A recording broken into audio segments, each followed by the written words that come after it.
Long live the king! Bernardo! You come most carefully upon your hour. 'Tis now struck 12. Get thee to bed, Francisco. For this relief, much thanks. 'Tis bitter cold, and I am sick at heart. Have you had quiet guard? Not a mouse stirring. Well, good night. If you do meet Horatio and Marcellus, the rivals of my watch, bid them make haste. I think I hear them. Stand ho! Who's there? Friends to this ground. And liegemen to the Dane.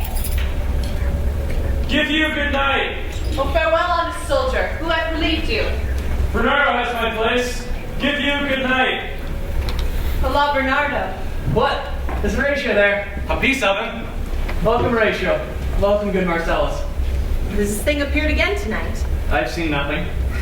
Horatio says 'tis but our fantasy and will not let belief take hold of him touching this dreaded sight. Twice seen of us. Therefore I have entreated him along to watch the minutes of this night, that if again this apparition come, he might approve our eyes and speak to it. Touched, will not appear.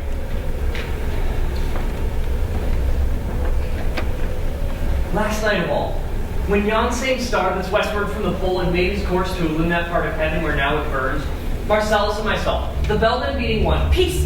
Break thee off! Look where it comes again! in the same figure like the king that's dead. Thou art a scholar. Speak to it, Horatio! Looks it not like the king? Mark it, Horatio! Most like. It harrows me with fear and wonder. Would be spoke to. Question it, Horatio! What art thou that usurps this time of night? Together with the fair and warlike form in which the majesty of fallen Denmark did sometimes walk. By heaven I charge thee, speak! It is offended. See, it stalks away. Stay! Speak! Speak! I charge thee, speak! 'Tis gone and will not answer.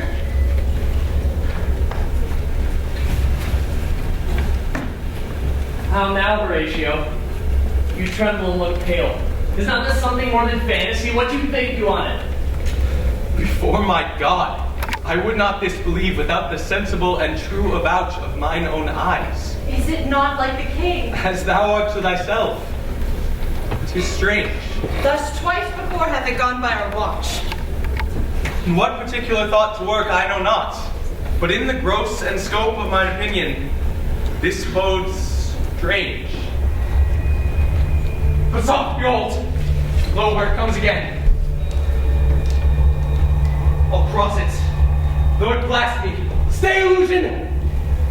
If thou hast any sound or use of voice, speak to me. If there be any good thing to be done, which can to thee do ease and grace to me, speak to me. If thou art privy to thy country's fate, which happily foreknowing may avoid, oh, speak! Or if thou hast abhorred in thy life, extorted treasure from the womb of earth, for which they say you spirits oft walk in death, speak of it! Stay and speak! Stop it, Marcellus! Shall I strike it with my partisan? Do if it will not stand! 'Tis here! 'Tis here! 'Tis gone! You do it wrong to offer a show of violence, for it is as the air invulnerable. It was about to speak when the cock crew. It faded then. But look, the dawn in russet mantle clad walks over the dew of yon high eastward hill. Pray we all watch up, and by my advice, impart what we have seen tonight unto young Hamlet. For, upon my life, this spirit, dumb to us, will speak to him.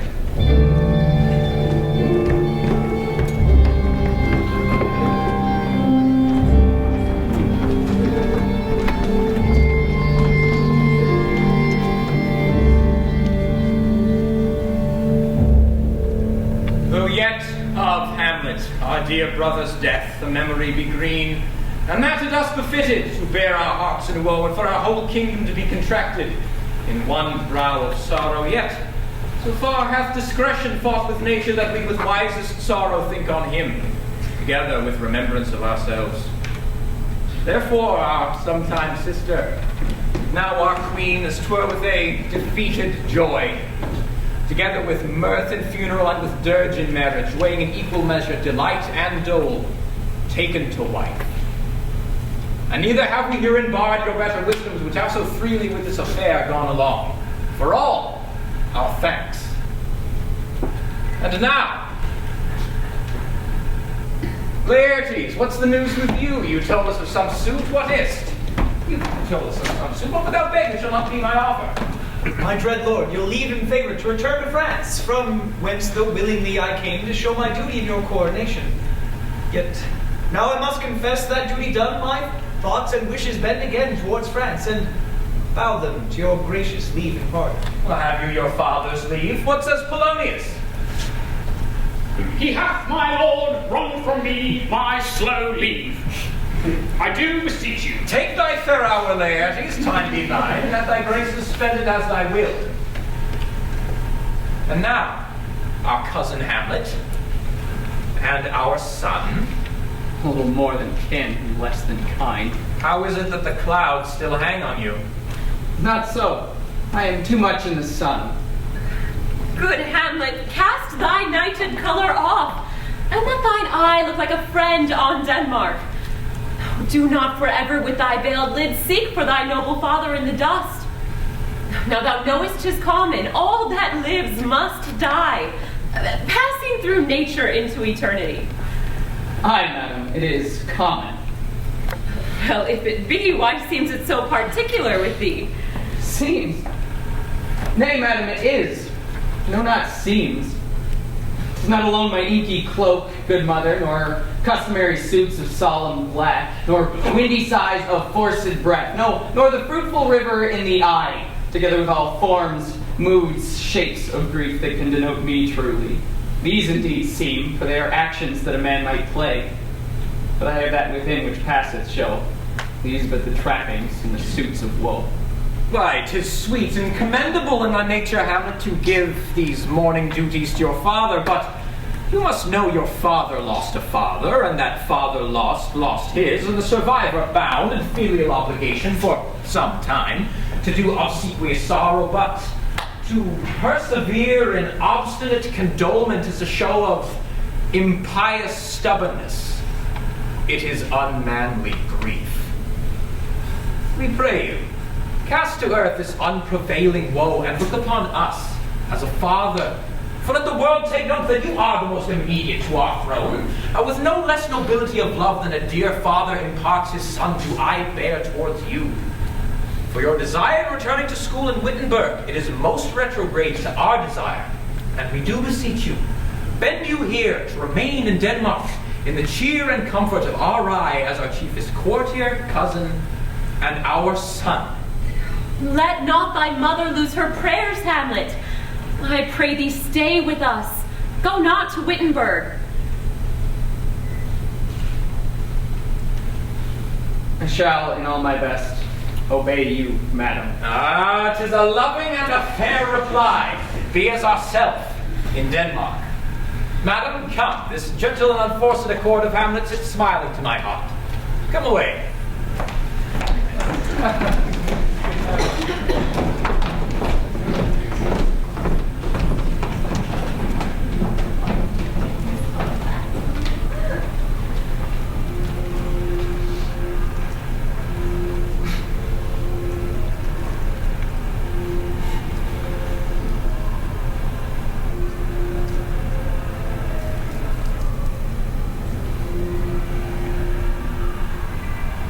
Oh, that this too solid flesh would melt, thaw, and resolve itself into a dew. Or that the everlasting not fixed his cannon against self-slaughter. Oh God. God!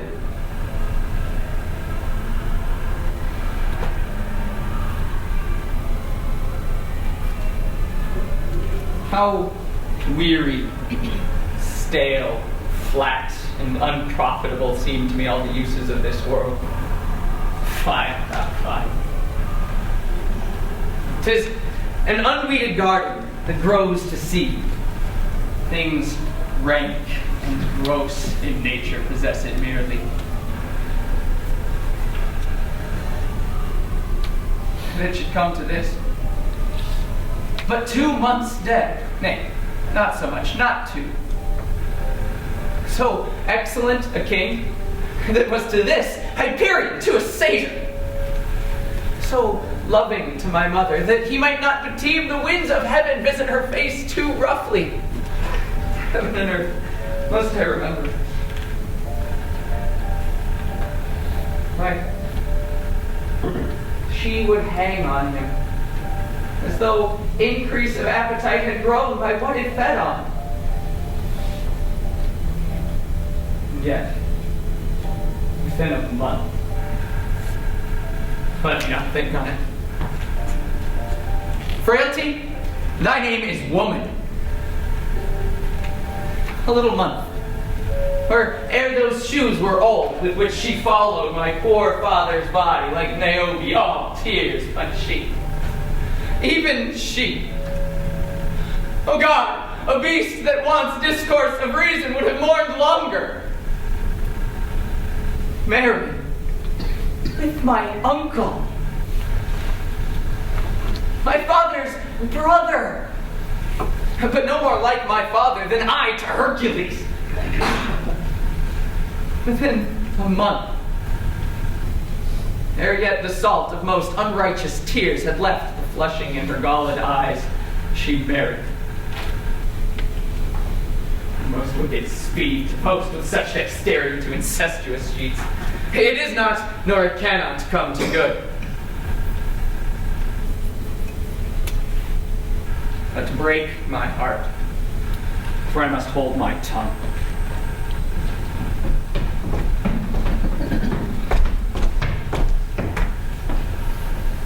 Hail to your lordship.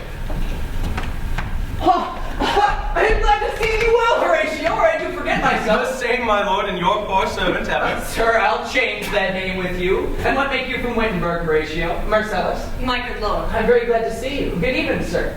What can fate make you from Wittenberg? What is your affair in Elsinore?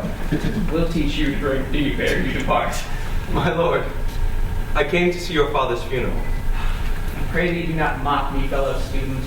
It was to see my mother's wedding. Indeed, my lord, it followed hard upon. Thrift, Horatio. The funeral's baked meats did coldly furnish forth the marriage tables. Would I had met my dearest foe in heaven, wherever I had seen that day, Horatio. My father. Methinks I see my father. Where, my lord? In my mind's eye, Horatio. I saw him once. He was a goodly king. He was a man, take him for all in all. I shall not look upon his like again. My lord, I think I saw him yesternight. Saw who?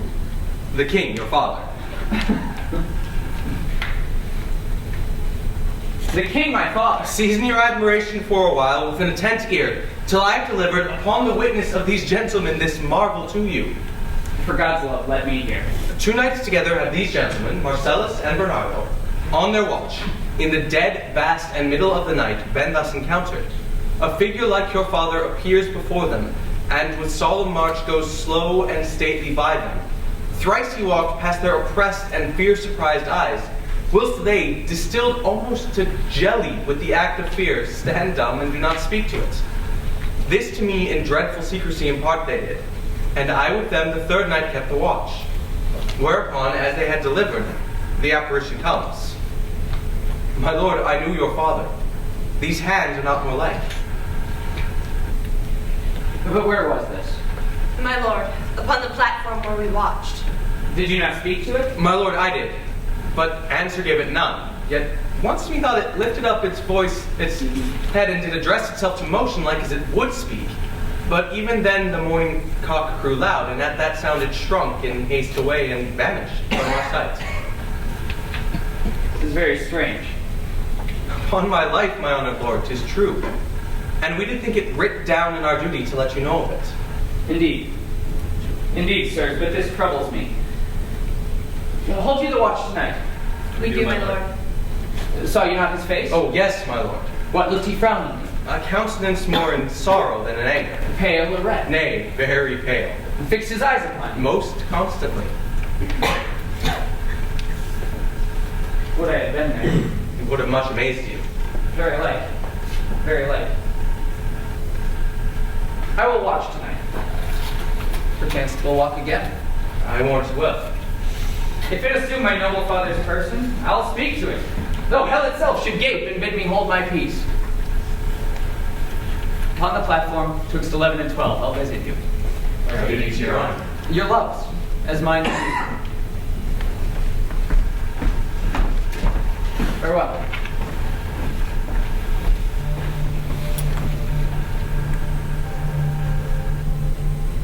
My father's spirit. All is not well. I doubt some foul play. The night will come. Till then, sit still, my soul. Foul deeds will rise, though all the earth overwhelm them to men's eyes.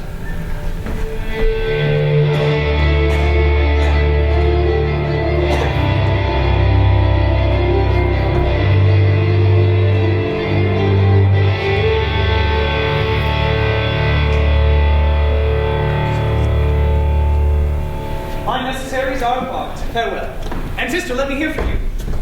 Do you doubt that?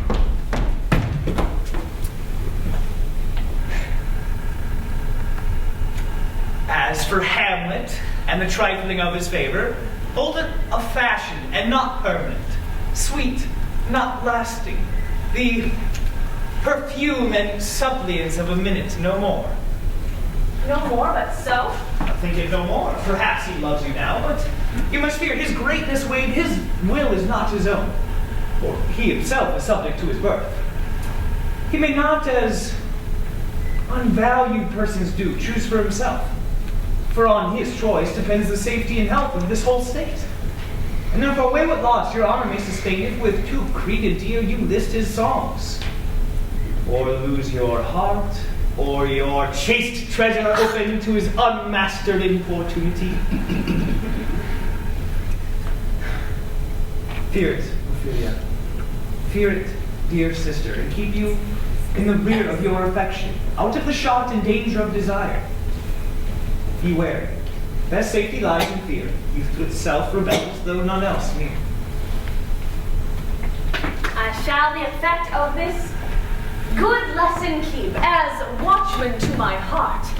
But, good my brother, do not, as some ungracious pastors do, show me the steep and thorny way to heaven, whilst like a puffed and reckless libertine, himself the primrose path of dalliance treads, if he's not his own words. Fear me not. I stay too long. Ah, but here, father comes. Get here, Laertes! Aboard! Aboard! For shame! The wind sits on the shoulder of your sail, and you are stayed for. There. My blessing with thee, and these few precepts. See thou, give thy thoughts no tongue, nor any unproportioned thought his act. Be thou familiar, but by no means vulgar. Those friends thou hast, and their adoption tried, grapple them to thy soul with hoops of steel. But do not dull thy palm with entertainment of each new-hatched, unfledged comrade. Beware of entrance to a quarrel. But being in, beareth that the opposed may beware of thee. Costly thy habit, as thy purse can buy, but not expressed in fancy. Rich, not gaudy, for the apparel oft proclaims the man. Neither a borrower nor a lender be, for loan oft loses both itself and friend, and borrowing dulls the edge of husbandry. This, above all, to thine own self be true, and it must follow as the night, the day, thou canst not then be false to any man. Farewell. My blessing season this in thee. Most humbly do I take my leave, my lord. The time invites you. Go, your servants stand. Farewell, Ophelia. and remember well what I have told you. It is in my memory locked, and you yourself shall keep the key of it. Farewell.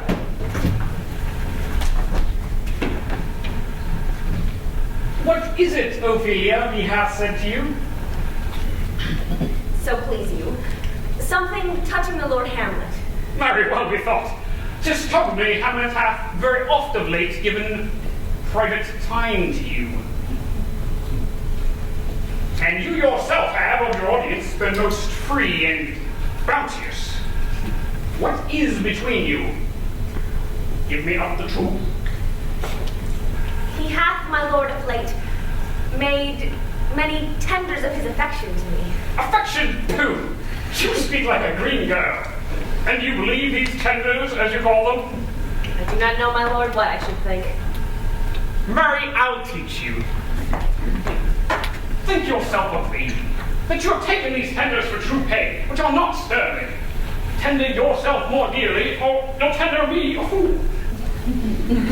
My lord, he hath importuned me with love in honorable fashion, Aye, fashion you may call it. Go to. and hath given countenance to his speech, my lord, with almost all the holy vows of heaven. Aye, snares to catch woodcocks, I do know. When the blood burns, how prodigal the soul lends the tongue vows. These blazes, daughter, give more light than heat. You must not take for fire. From this time be somewhat scanter of your maiden presence for Lord Hamlet. Ophelia, do not believe his vows, for they are brokers of unholy suits, breathing like sanctified and pious bawds. The better to be guiled. In plain terms, I would not, from this time forth, have you so slander any moment later, as to give words or talk with Lord Hamlet. Look to it, I charge you.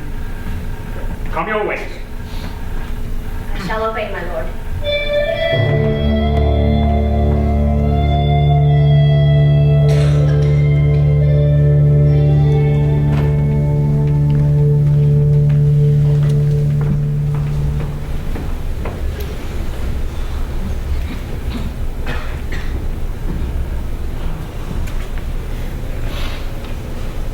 The air bites shrewdly.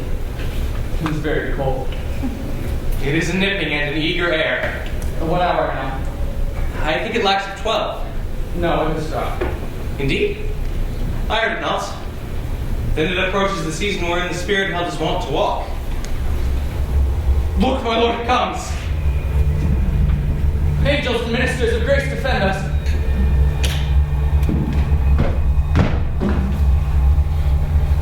Be thou a spirit of health or a goblin damned, thou comest in such a questionable shape, I'll speak to thee. I'll call thee Hamlet. King!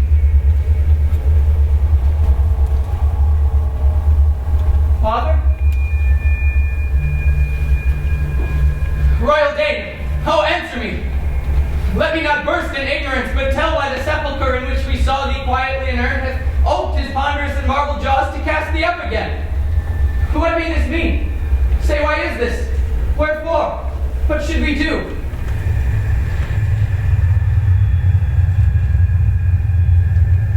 It beckons you to go away with us, as if it's some impotent desire to you alone. Look at what a courteous action it waves you to a more removed ground. But do not go with it. No, by no means. I will not speak, and I'll follow it. Do not, my lord. Why? What should be the fear? I did not set my life on a pin's feet, and as for my soul, what can it do to that, being a thing immortal as itself? The way to be forth again, I'll follow it. One can tempt you towards the dreadful summit of a cliff, and there assume some other horrible form which may deprive your sovereignty of reason and draw you into madness. Still am I called. Go on, I'll follow thee. You shall not go, my lord. Hold up your hands. He rules, you shall not go. My fate cries out and makes each petty artery in this body as hardy as the lion's nerve. Still am I called. Go on, I'll follow thee. Hold up your hands. Let go. By heaven, I'll make a ghost of him that lets me. Go on, I'll follow thee. You wax desperate with imagination. Have after. To an issue will this come. Something is rotten in the state of Denmark. Heaven will direct it.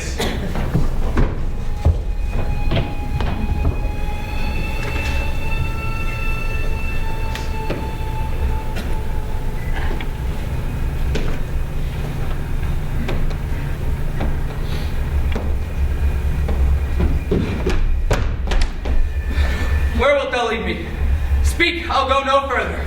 Mark me. I will.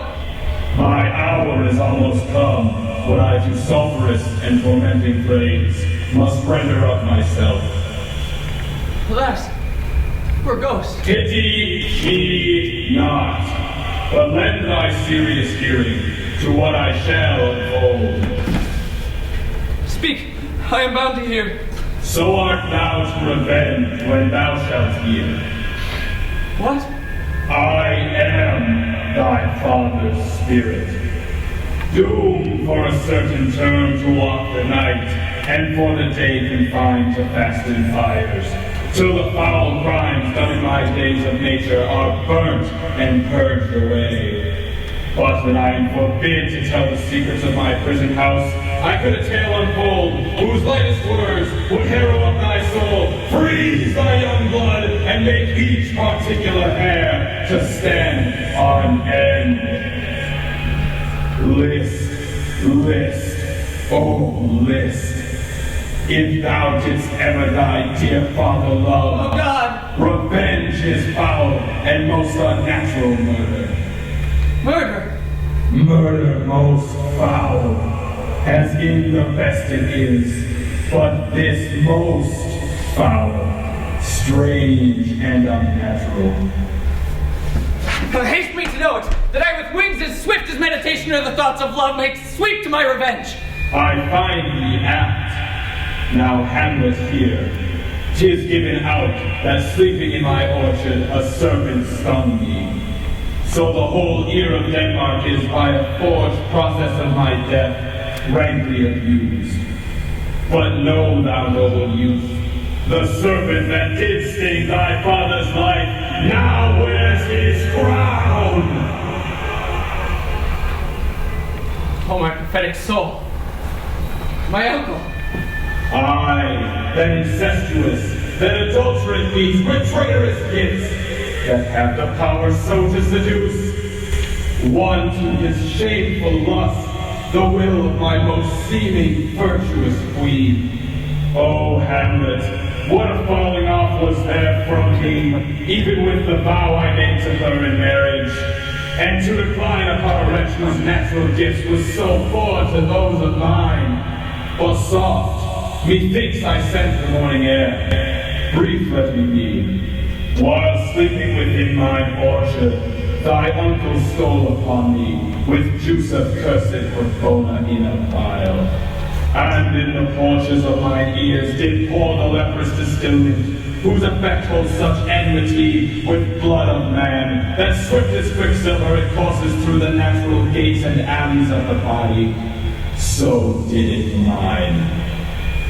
Thus was I, sleeping by a brother's hand, of life, of crown, of queen, and once dispatched, cut off.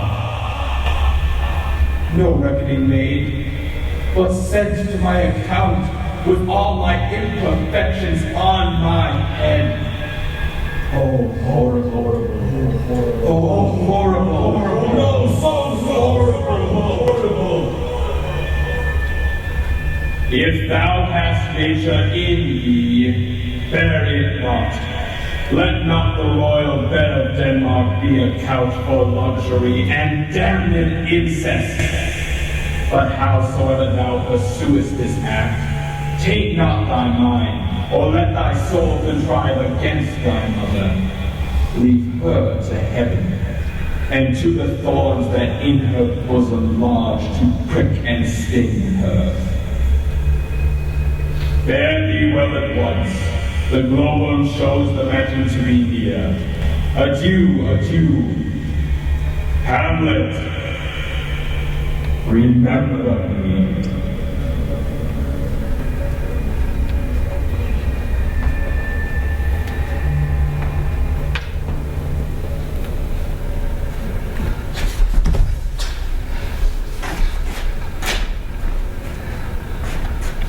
All you host of heaven, O earth, what else then shall I couple hell? Oh, God. Hold my heart. I, thou poor ghost, While memory holds a seat in this distracted globe, remember thee.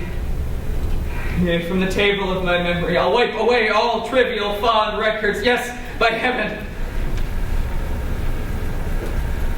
Oh, most pernicious woman. Oh, villain. Villain. Smiling, damned villain. That one may smile and be a villain.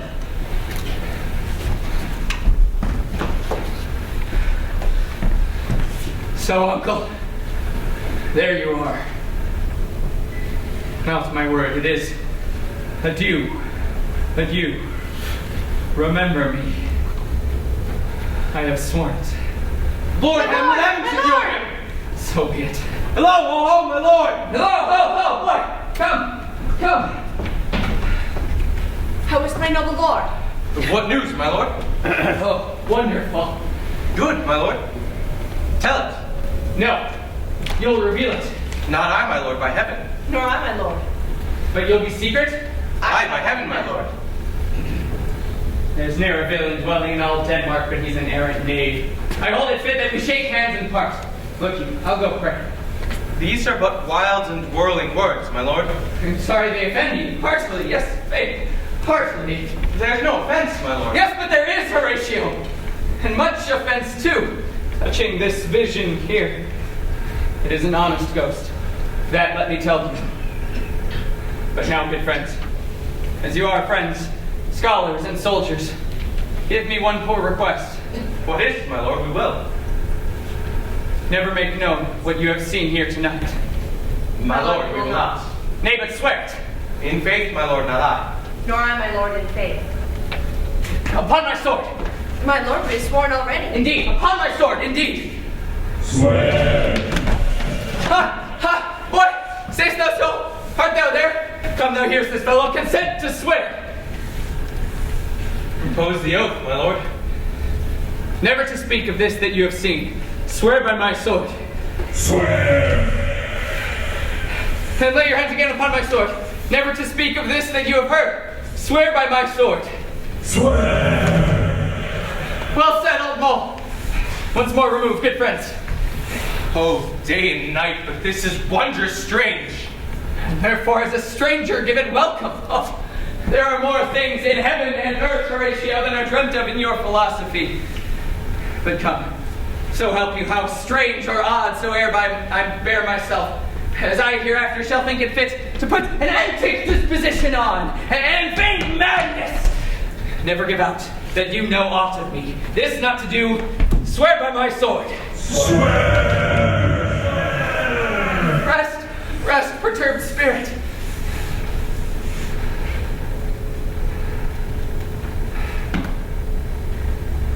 So, gentlemen, with all my love I do commend me to you, and what so poor a man as Hamlet is may do to express his love and friending to you, God willing, shall not lack. Come, let us go in together. And still, your fingers on your lips, I pray. Time is out of joint. Oh, cursed spite that ever I was born to set it right. Hey, come, let's go together.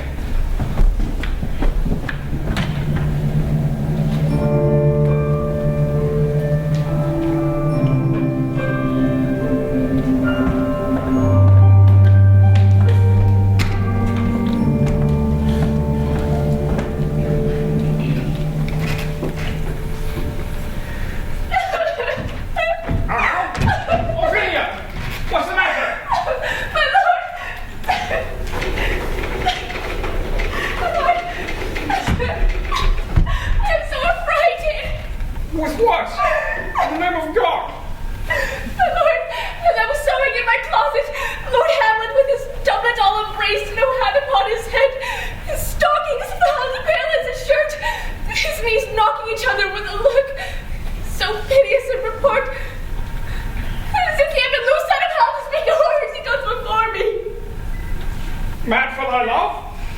My lord, I do not know, but truly I do fear it. What said he? He took me by the wrist and held me hard. Then goes he to the length of all his arm, and with his hand thus o'er his brow he falls to such perusal of my face. To draw it. Long stayed he so at last, a little shaking of mine arm, and thrice his head thus waving up and down, he raised his sigh. So piteous and profound as it did seem to shatter all his bulk and his being. Come, go with me. I will go seek the king. This is the very ecstasy of love, whose violent property foredoes itself and leads the will to desperate undertakings. What, have you given him any hard words of late? No, my good lord, but as he did command, I did repel my fetters and denied access to him. That hath made him mad. I am sorry that with better heed and judgment I had not noted him. Come, go we to the king. This must be known. Come.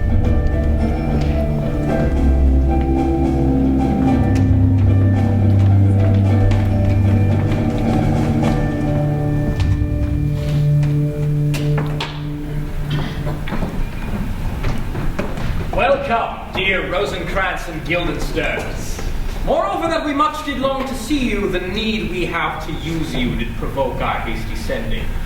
Something you have heard of Hamlet's transformation, though what it should be more than the death of his father, I cannot dream of. I entreat you both, that being of so young years, brought up with him and neighbored his youth and humor, that you, through your companies, would draw him onto pleasures, and to gather from him as much as you may glean, whether aught afflicts him thus, that when opened lies within our remedy. Good gentlemen, he hath much talked of you, and sure I am to men that are not living to whom he more adheres. Your visitation shall receive such thanks as fits a king's remembrance. Both your majesties might, by your sovereign power over us, put your dread pleasures more into command than to entreaty. But we both obey, and here give up ourselves in the full bent, to lay our service freely at your feet to be commanded. Thanks, Rosencrantz and gentle Guildenstern. Thanks, Guildenstern and gentle Rosencrantz. And I beseech you instantly to visit my much too changed son. Oh, go some of you, and take these gentlemen where Hamlet is. Heavens make our presence and our practices pleasant and helpful to him. Aye, amen. Ah, how now, Polonius, have you news? Have I, my lord? I assure my good liege, I hold my duty as I hold my soul. And I found the very cause of Hamlet's news. Do speak of that I do long to hear. He tells me, Gertrude, that he has found the source in the head of all your son's distemper. Oh, well, I doubt it is no other but the main. His father's death and our hasty marriage. Well, you shall sift him. My liege and madam, to expostulate about what majesty should be, what duty is, why day is day, night night, and time is time, were nothing but to waste night, day, and time. Therefore, since brevity is the soul of wit, and tediousness the limbs and outward flourishes, I will be brief. Your noble son is mad. Mad call I it, for to define true madness, what is it to be nothing else but mad? Let that go. More matter with less art? Madam, I swear I use no art at all. And he is mad, 'tis true. 'Tis true. 'Tis pity. And pity, 'tis true. A foolish figure. But farewell it, for I will use no art. Mad let us grant him then, and now remains that we find out the cause of this effect. Or rather say, the cause of this defect. For this effect effective comes by cause, thus it remains, and the remainder thus. Prepare. I have a daughter, have lost she is mine, who in her duty and obedience marked hath given me this. Now gather and surmise. To the celestial and my soul's idol, the most beautified Ophelia. That's an ill phrase, a vile phrase. Beautified is a vile phrase, but you shall hear it thus. In her excellent white bosom... Oh, came this from Hamlet to her? Oh, good madam, stay a while. I will be faithful. Doubt thou the stars are fire, doubt that the sun doth move. Doubt truth to be a liar, but never doubt I love. O dear Ophelia, adieu. Hamlet. This in obedience hath my daughter shown me. And how has she received his love? What do you think of me? As of a man faithful and honorable. I would fain prove so. But what might you think, or my dear majesty, your queen here think, if I looked upon this love with idle sight? What might you think? No, I went round to her, and my young mistress thus I did bespeak. Lord Hamlet is a prince, out of thy star. This must not be. And then I precepts gave her that she should lock herself from his resort, admit no messengers, receive no tokens. Which done, she took the fruits of my advice, and he, repulsed, fell into a sadness, then into a fast, thence to a watch, thence into a weakness, thence to a lightness, and, by this declension, into the madness wherein he now reigns. And all we mourn for. Do you think 'tis this? Well, it may be. Very likely. Hath there been such a time, I'd fain know that I positively said 'tis so, when it proved otherwise?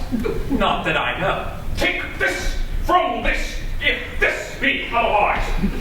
How may we try it further? You know, sometimes he walks 4 hours together here in the lobby. So he does indeed. At such a time, I'll loose my daughter to him. Be you and I behind an arras, then, mark the encounter. We shall try it. Oh, but look where sadly the poor wretch comes reading. Away! I do beseech you, both away. I'll board him presently.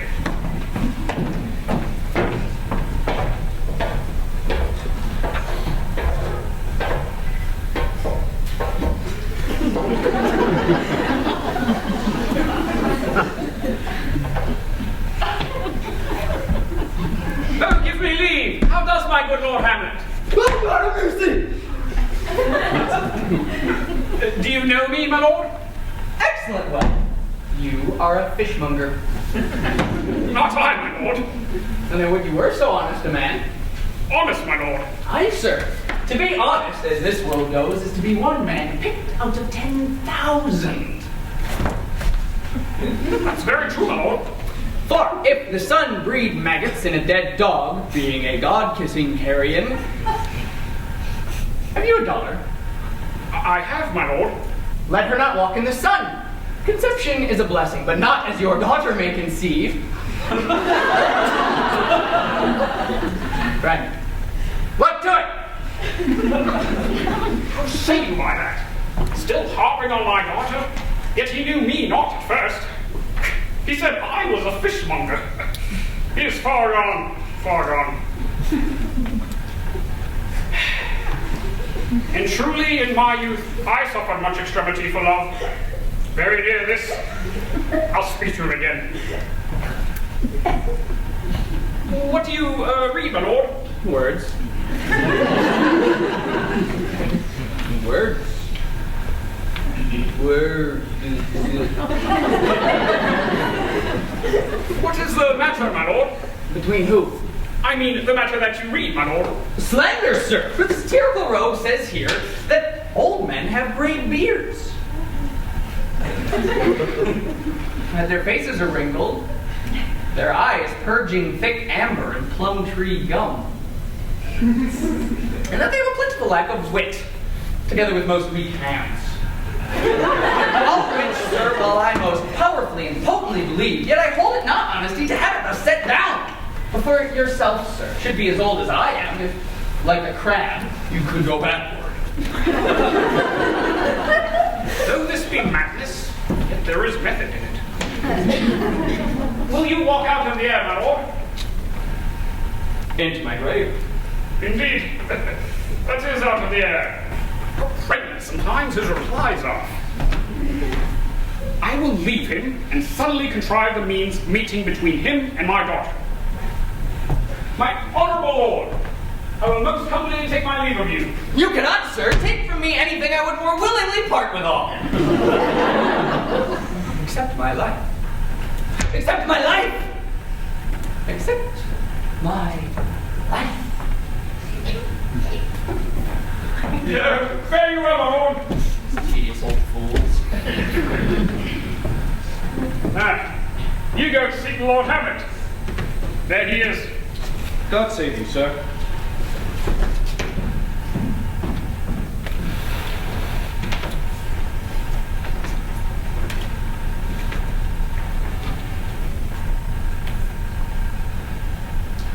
My honored lord! My most dear lord. Oh, my excellent good friends! Guildenstern, how do ye? Rosencrantz, good lads, how do ye both? What's the news? None, but that the world's grown honest. Well, then is doomsday near. But your news is not true. Let me question you more in particular. What have you, good friends, deserved at the hands of fortune that she sends you to prison hither? A prison, my lord. Denmark's a prison. Then is the world one. A goodly one, in which there are many confines, wards, and dungeons. Denmark being one of the worst. We think it not so, my lord. And then 'tis none to you. Me, it is a prison. But in the beaten way of friendship, what make you at Elsinore? To visit you, my lord, no other occasion. Beggar than I am even poor in thanks. Is it a free visitation? Were you not sent for? Is it your own inclining? Come deal justly with me. Come, nay, speak. What should we say, my lord? Like anything, but to the purpose. You were sent for. And there's a kind of confession in your looks which your modesties have not craft enough to color. I know the good king and queen have sent for you. To what end, my lord? Well, that you must teach me. Be even and direct with me, whether you were sent for or no. What say you? Yeah, then I have an eye of you. If you love me, hold not off. My lord, we were sent for. I will tell you why. I have, of late, but wherefore I know not, lost all my mirth. Forgone all custom of exercises. Indeed, it goes so heavily with my disposition that this goodly frame, the earth, seems to me a sterile promontory. This most excellent canopy, the air, appears to me no other thing but a foul and pestilent congregation of vapors. What a piece of work is man! How noble in reason, how infinite in faculties, in form and moving, how express and admirable, in action, how like an angel, in apprehension, how like a god, the beauty of creation, the paragon of animals, and yet, to me, what is this quintessence of dust? Man delights not me. No, nor woman neither, and by your smiling you would seem to say so. There was no such stuff in my thoughts. Why did you laugh then when I said, man delights not me? To think, my lord, if you delight not in man, what Lenten entertainment the players shall receive from you. We coted them on the way, and hither are they coming to offer you service. Well, what players are they? Even those you were wont to take delight in, the tragedians of the city. There are the players. You are welcome to Elsinore, gentlemen. You are welcome. But my uncle father and aunt mother are deceived. In what, my dear lord? I am but mad north-northwest. When the wind is southerly, I know a hawk from a handsaw. Well be with you, gentlemen. Hark you, Guildenstern, and you too, at each ear a hearer. That great baby you see there is not yet out of the swaddling clothes. Happily he's the second time come to them, for they say an old man is twice a child. I will prophesy. He comes to tell me of the players. Mark it. You are right, sir, a Monday morning. 'Twas so indeed. My lord, I have news to tell you. My lord, I have news to tell you. The actors are come hither, my lord. Buzz, buzz! On my honor. Then came each actor on his ass. The best actors in the world, either for tragedy, comedy, history, pastoral, pastoral comical, historical pastoral, tragical historical, tragical comical historical pastoral, scene individual, or poem unlimited. Seneca cannot be too heavy, nor too light. The law of liberty, these are the only men. Welcome, masters! Welcome all! Welcome, Mr. Glad to see you! Oh, my good friend! Oh, my old friend! Your face is balanced since I saw thee last. Dost thou come to beard me in Denmark? My young lady and mistress! By your lady, your ladyship is nearer to heaven than when I saw thee last. By the altitude of a Chopine. Pray God, your voice, like a piece of uncurrent gold, be not cracked within the ring. You are welcome, masters all. Take them in. Come, sir. We'll have a play tomorrow night. My good friend, dost thou hear me? Canst thou play the murder of Gonzago? Aye, my lord. We'll have tomorrow night. You could, for a need, study a speech of some 12 or 16 lines which I would set down and insert in it, could you not? Aye, my lord. Very well. Follow that voice. And, look you, mock him not. Good friend, I'll leave you till night. You are welcome to Elsinore. Thank you, my lord. Aye, so. God be with you.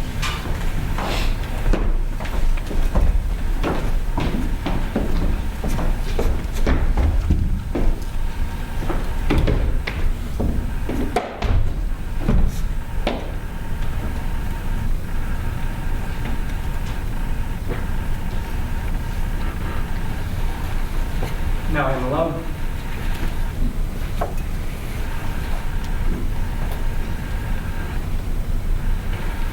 Oh, what a rogue and peasant slave am I. Am I a coward? Who calls me villain, breaks my pate across, plucks off my beard and blows it in my face, tweaks me by the nose, gives me the lie in the throat as deep as to the lungs? Who does me this? Zoons, I should bear it. For it cannot be, but I am pigeon-livered, and lack gall to make oppression bitter. Bloody, body villain, remorseless, treacherous, lecherous, kindless villain! Oh, vengeance!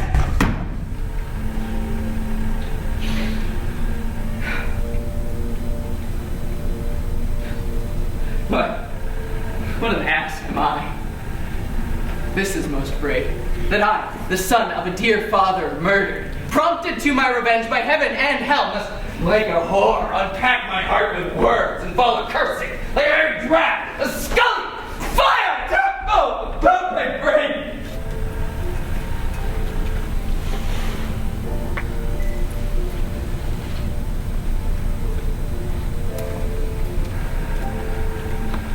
I have heard that guilty creatures sitting at a play have, by the very cunning of the scene, been struck so to the soul that presently they have proclaimed their malefactions. For murder, that would have no tongue, will speak with most miraculous organ. I'll have these players play something like the murder of my father before mine uncle. I'll observe his looks. I'll tent him to the quick. If he but blench, I know my course. The ghost that I have seen may be the devil, and the devil hath power to assume a pleasing shape. Yea, perhaps in my weakness and my melancholy, abuses me to damn me. I'll have grounds more relative than this. The play's the thing wherein I'll catch the conscience of the king.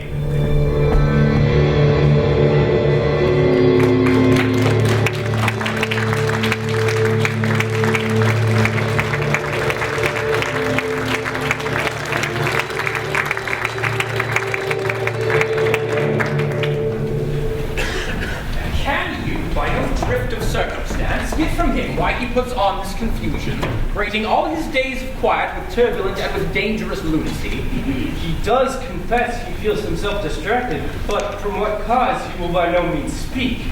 Nor did we find him forward to be sounded, but with a crafty madness keeps aloof when we would bring him on to some confession of his true state. Did he receive you well? Most like a gentleman, but with much foreseeing of his disposition. niggard of question, but of our demands, most free in his reply. Did you essay it? To any pastime? Madam, it so fell out that certain players we o'erwrought on the way. Of these we told him, and there did seem in him a kind of joy to hear of it. They are about the court, and, as I think, they have already ordered this knight to play before him. 'Tis most true, and he beseeched me to entreat your majesties to hear and see the matter. With all my heart, and it doth much content me to hear him so inclined. Good gentlemen, give him further edge, and drive his purpose on to these delights. We shall, my lord. Sweet Gertrude, leave us too, for we have closely sent for Hamlet hither, that he, as 'twere by accident, may hear affront Ophelia. Her father and myself, lawful espials, will so bestow ourselves that, seeing unseen, we may of their encounter frankly judge, and gather from him, as he is behaved, if it be the affliction of his love or no that he suffers for. I shall obey you. And for your part, Ophelia, I do wish that your good beauties be the happy cause of Hamlet's wildness. So shall I hope that your virtues will bring him to his wonted ways again. To both your honors. Madam, I wish it may. Ophelia, walk you here. Gracious, so pleasing we will bestow ourselves. Read on this book, that show of such an exercise may color your loneliness. And here come. Let's withdraw, my lord.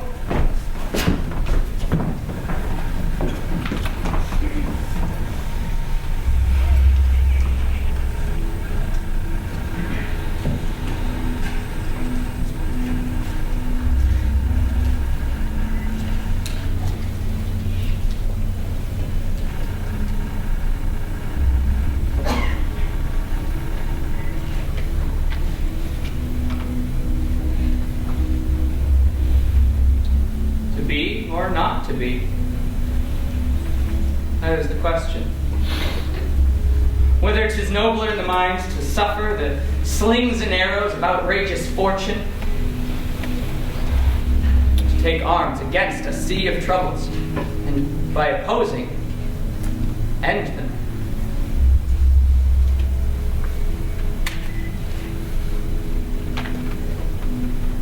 To die. Sleep. No more. And by sleep to say we end the heartache and the thousand natural shocks that flesh is heir to. Is a consummation devoutly to be wished.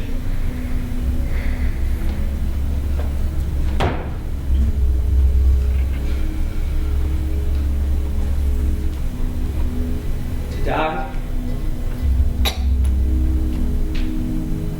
To sleep,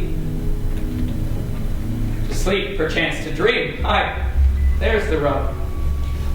For in that sleep of death, what dreams may come when we have shuffled off this mortal coil must give us pause. There's the respect that makes calamity of so long life.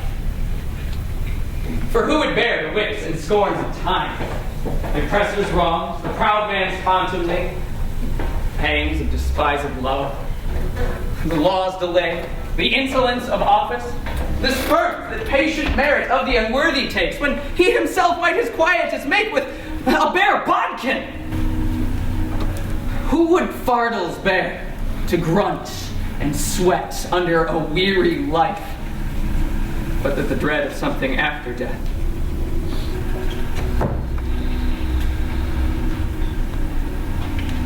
The undiscovered country, from whose bourne no traveler returns, puzzles the will, and makes us rather bear those ills we have than fly off to others that we know not of. Thus, conscience does make cowards of us all. And thus, the native hue of resolution is sicklied o'er with the pale cast of thought. And enterprises of great pitch and moment with this regard their currents turn awry and lose the name of action. Faustina. Fair Ophelia.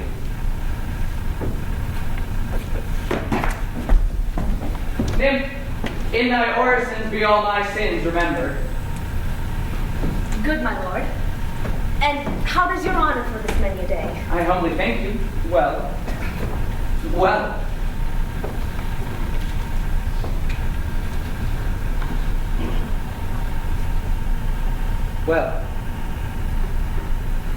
My lord, I have remembrances of yours that I have long and longed to redeliver. I pray you now receive them. No, not I. I never gave you up. My honored lord, you know right well who did. And with them, words of so sweet breath composed, as made the things more rich, their perfume lost. Take these again, for to the noble mind, rich gifts wax poor, when givers prove unkind. There, my lord.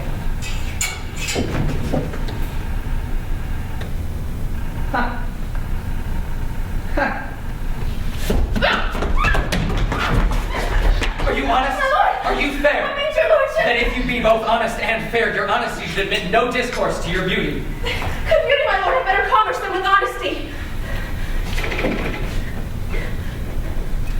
Aye, truly, for the power of beauty will sooner transform honesty from what it is to a bawd than the force of honesty can translate beauty to his likeness. This was sometime a paradox, but now the time gives it proof. I did love you once. Indeed, my lord, you made me believe so. You should not have believed me. For virtue cannot so inoculate our old stock, but we shall relish of it. I loved you not. Well, I was the more deceived. Get thee to a nunnery. Why wouldst thou be a breeder of sinners? I am myself indifferent, honest, but yet I could accuse me of such things that it were better my mother had not borne me. I am very proud, revengeful, ambitious, with more offenses at my beck than I have thoughts to put them in, imagination to give them shape, or time to act them in. What should such fellows as I do crawling between earth and heaven? We are errant knaves all, believe none of us. Go thy ways to a nunnery. Where's your father? At home, my lord. Let the door be shut upon him, that he may play the fool nowhere but in his own house. Oh, help him, you sweet heavens. If thou dost, Mary, I'll give thee this plague for thy dowry. Be thou as chaste as ice, as pure as snow. Thou shalt not escape calumny. Get thee to a nunnery. Go. Or, if thou wilt needs marry a fool. For wise men know what monsters you make of them. To a nunnery, go, and quickly too. Farewell. Oh, heavenly powers, restore him! I have heard of your paintings, too. Well, God has given you one face, and you make yourselves another. You jig, you amble, and you lisp, and you nickname God's creatures and make your wantonness your ignorance. Go to, and no more on it. You have made me mad. I say, we shall have no more marriages. Those that are married already, all but one, shall live. The rest shall keep as they are. To a nunnery, go!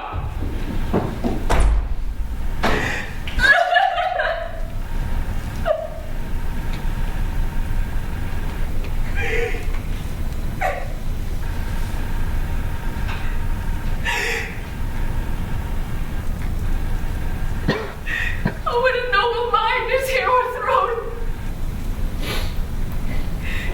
The courtiers, soldiers, scholars, eye, tongue, sword. The expectancy and rose of the fair state. The glass of fashion and the mold of form. The observative, all observers, quite down. I, of ladies most dejected and wretched, that sucked the honey of his music vows. Now see,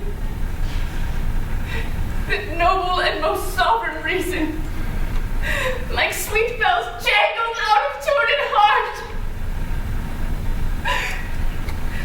that unmatched form and feature of blown youth, now blasted with ecstasy. Oh, woe is me! Do you see what I have seen? See what I see?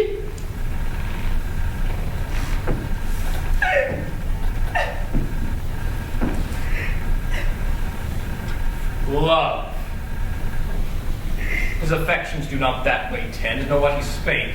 Though it like form a little, it was not like madness. There's something in his soul on which his melancholy now sits on brood, and I do doubt that the hatch of the disclosed will be some danger, which to prevent we have with quick determination thus set it down. We shall with speed to England for the demand of our neglected tribute. There shall the many oceans and countries different with variant objects dispel this something settled matter in his heart, whereupon his brain still beating drives him from fashion of himself. What think you on it? It shall do well, but yet do I believe the origin and commencement of his grief sprung from neglected love. My lord, do as you please, but if you hold it fit, after the play, let his queen mother all alone entreat him to show his grief. Let her be round with him, and I'll be placed, so please you, in the ear of all their conference. If she find him not, to England send him, or confine him where your wisdom best shall be. It shall be so. How now, Ophelia? You need not tell us what Lord Hamlet said. We heard it all. Madness in great ones should not unwatched go.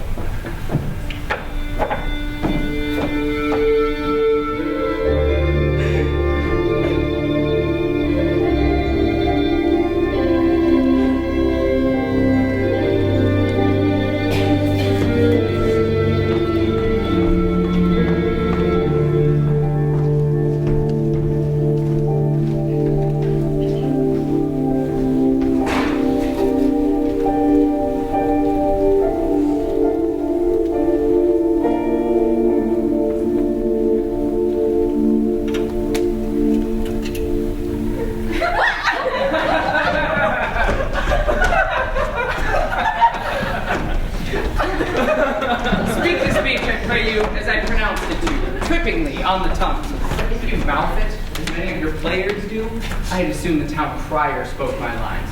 Nor do not saw the air too much with your hand thus, but use all gentle. In the very whirlwind of passion you must acquire and beget a sort of temperance, to give it smoothness. Oh, it offends me to the soul to hear a robustious, periwigged fellow split the ears of the groundlings. I would have such a fellow whipped. I warrant, Your Honor. Be not too tame, neither. But let your own discretion be yours to yours. Suit the word to the action to the word. For anything so overdone is from the purpose of play, to show virtue her own feature. Now, anything so overdone cannot but make the judicious grieve. Oh, there be players that I have seen play that have so strutted and bellowed, they imitated humanity so abominably. I hope we reform that with us indifferently, sir. Reform it altogether. Go, make you ready.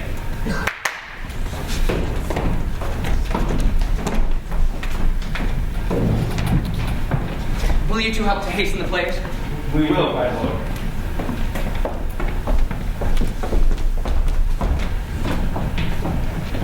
What ho, Horatio. Here, sweet lord, at your service. Horatio, thou art e'en as just a man as e'er my conversation coped withal. Oh, my dear lord. Nay, do not think I flatter. Give me that man that is not passion's slave, and I will wear him in my heart's core. Yea, even in my heart of hearts, as I do thee. There's something too much of this. There is a play tonight before the king.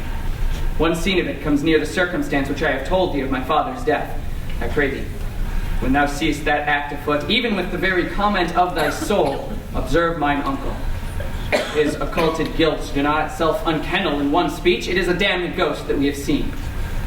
Give Claudius heedful note, for I will rivet to his face, and after we will our judgments join in censure of his seeming. Well, my lord, if he steal aught whilst the play is playing, and escape detecting, I will pay the theft. Go get your place. They are coming to the play. I must be idle.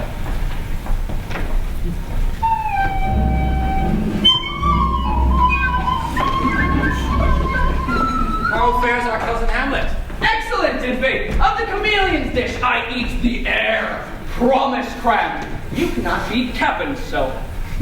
I have nothing in this answer, Hamlet. These words are not mine. No, nor mine now. My lord, you played once in the university, you say? That did I, my lord, and was accounted a good actor. And what did you enact? I did enact Julius Caesar. I was killed in the Capitol. Brutus killed me. 'Twas a brute part of him to kill so capital a cat there. Be the players ready? Aye, my lord. They stay upon your patience. Oh, come hither, my dear Hamlet. Sit by me. No, mother. Here's metal more attractive. Lady, shall I lie in your lap? No, my lord. I mean, my head upon your lap. Aye, my lord. Did you think I meant country matters? I think nothing, my lord. Well, that's a fair thought to lie between maids' legs. What is, my lord? Nothing. You are married, my lord. Oh, I? Aye, my lord. Oh, God, you're only jig maker. What should a man do but be married? Well, look you, how cheerfully my mother looks. And my father died these 2 hours. Nay, 'tis twice 2 months, my lord. So long. Oh, heaven. Died 2 months and not forgotten yet? Why, then there's hope that a great man's memory may outlive his life half a year.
Mary, this is Imichingamalacho.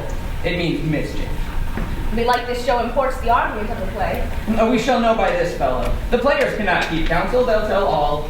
For us and for our tragedy, here stooping to your clemency, we beg your hearing, patiently. Is this a prologue or the posy of a ring? 'Tis brief, my lord. 'Tis a woman's love.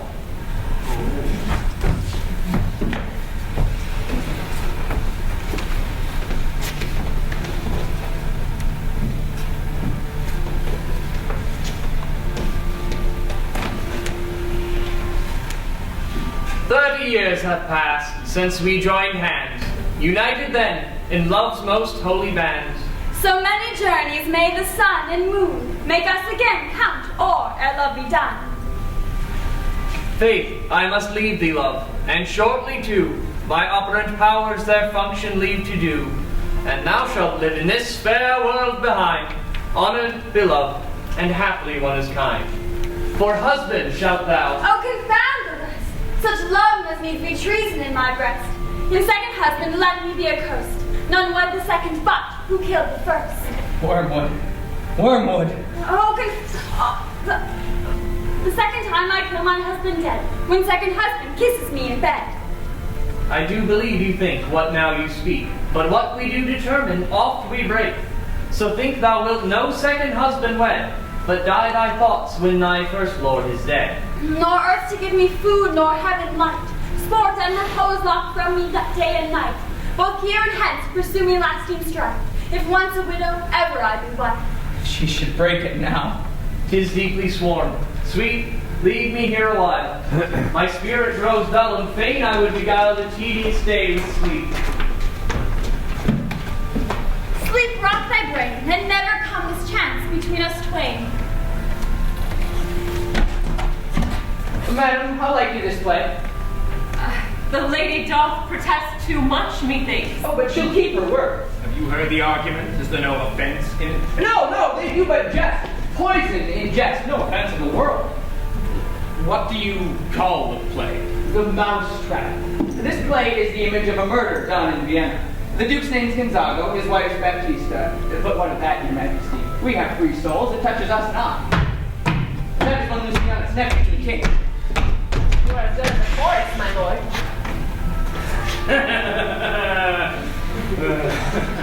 Begin, murderer! Pox, leave thy damnable faces and begin! Thoughts black, hands apt, drugs fit, and time agreeing. Confederate season, else no creature seeing. The mixture, rank, of midnight weeds collected, with Hecate's band, thrice blasted, thrice infected. Thy natural magic and dire property of wholesome life, usurp immediately! He poisons him in the garden for his estate. His name's Gonzago. The story is extant and writ in choice Italian. You shall see anon how the murderer wins the love of Gonzago's wife. What frighted the false fire? How fares my lord? Give over the play! Give me some light! Away! Light! Horatio, I'll take the ghost's word for 1,000 pounds is perceived. Very well, my lord. On the top of the poison I light. did very well note it. Come, some music, come, the recorders. Good, my lord. Vouchsafe me a word with you. Sir, a whole history. The king, sir, Aye, sir. What of him? is in his retirement marvelous distemper. With drink, sir? No, my lord. Rather with choler. Your wisdom should show itself more richer to signify this to his doctor. For me to put him to his purgation would perhaps plunge him into far more choler. Good, my lord. Start from your discourse and put your discourse into some frame, and start not so wildly from my affair. I obtain, sirs. Pronounce. The queen, your mother, the most great affliction of spirit, hath sent me to you. My mother, you say? Then thus she says, your behavior hath struck her into amazement. A wonderful son that can so astonish a mother. She desires to speak with you ere you go to bed. We shall obey. Were she 10 times our mother. Have you any further trade with us? My lord, you once did love me. Aww. So do I still by these pickers and stealers. Good, my lord. What is your cause of distemper? You do surely bar the door upon your own liberty if you deny your griefs to your friends. Will you play upon this pipe? My lord, I cannot. I pray you. Believe me, I cannot. I do beseech you. I know no touch of it, my lord. Oh, 'tis as easy as lying. Govern these ventages with your fingers and thumb, give it breath with your mouth, and it shall discourse most eloquent music. But look you, these are the stops. But these cannot I command to any utterance of harmony. I have not the skill. Why, look you, how unworthy a thing you make of me. You would play upon me, you would seem to know my stops, you would pluck out the heart of my mystery. You would sound me from my lowest note to the top of my compass. And there's much music. excellent voice in this little organ, yet cannot you make it speak? Sblood, how unworthy you think of me! Do you think I am easier to be played upon than a pike? Call me what instrument you will, though you can fret me, yet you cannot play upon me. God bless you, sir. My lord, the queen would speak with you, and presently. I shall come to my mother by and by. I will come by and by. I will say so. By and by is easily said. Leave me, friends.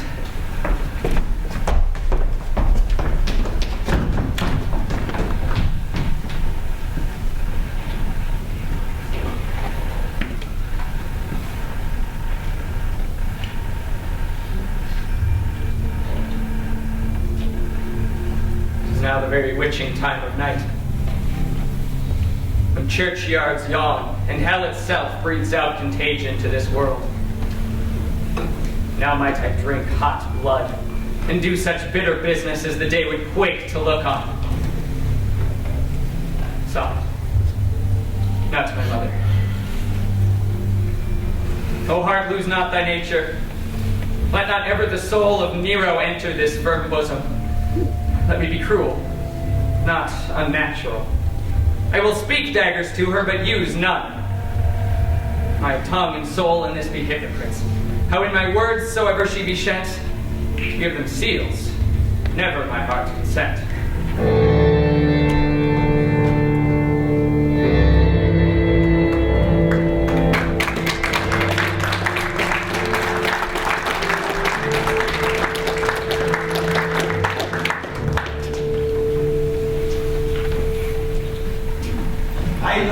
Him not. He stands safe with us to let his madness range. Therefore prepare you. I your commission will forthwith dispatch, and he shall speed with you to England. The terms of our estate may not endure hazard as so hourly grow out of his lunacies. We will ourselves provide. On, I pray you, to this hasty voyage, and we shall betters put upon this fear which now goes too free-footed. We will haste us. My lord! He's going to his mother's closet. Behind the arras I'll hide myself to hear the process. And as you said, and why he wasn't said, 'tis meet that some more audience than a mother, since nature makes them partial, should o'erhear their speech. Very well, my lord. I'll call upon you ere you go to bed, and tell you what I know. Thanks, dear my lord.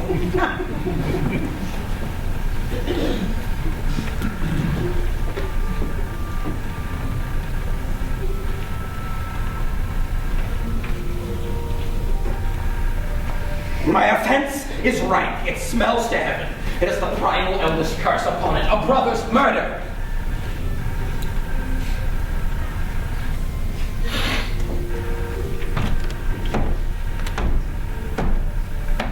Pray, can I not? For though inclination be as sharp as will, my stronger guilt defeats my strong intent. What if this cursed hand were thicker than itself with brother's blood? Is there not rain enough in the sweet heavens to wash it white as snow? Whereto serves mercy but to confront the visage of offense? Well then, I'll look up, my fault is past, but what manner of prayer can serve my term? Forgive me my foul murder. No, that cannot be, for I am still possessed of the effects for which I did the murder. My crown, mine own ambition, and my queen. May one be pardoned and yet retain the offense? No, there is no shuffling there, the action lies. What then? What rests? Try what repentance can, what can it not, but what can it when one cannot repent? Wretched state, bosom black as death, limed soul that's struggling to be free, art all the more engaged. Help! Angels, make us stay.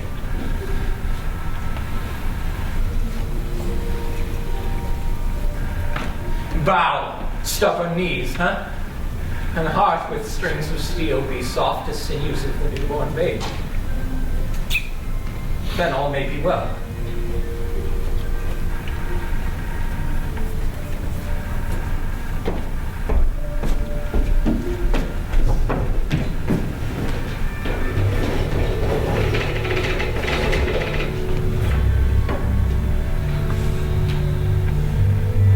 How might I do it, Pat? Oh, he is praying.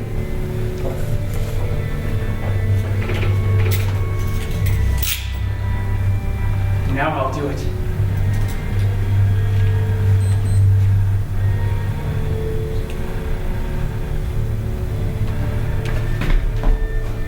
And so he goes to heaven? And so am I revenged? That would be scam. A villain kills my father, and I do that same villain send to heaven. That is not revenge.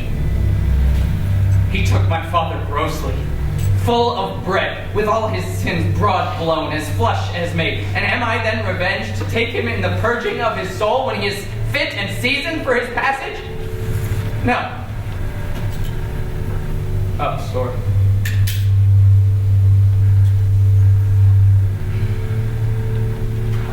Of thinking too precisely on the event, a thought which quartered hath but one part wisdom and ever 3 parts coward. I know not what yet I live to say these things to do, since I have cause, and will, and strength, and means to do it. From this time forth, my thoughts be bloody, or be nothing worth. When he is drunk asleep, or in his rage, or in the incestuous pleasure of his bed, gaming, swearing, or about some act that hath no relish of heaven in it, then trick him, that his heels may kick at heaven, and his soul be as damned and black as hell whereto it goes. My mother stays.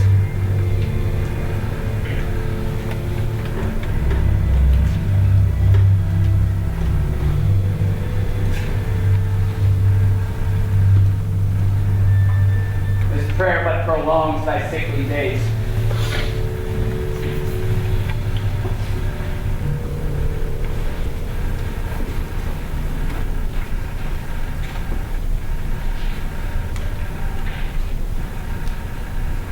My words fly up, but my thoughts remain below.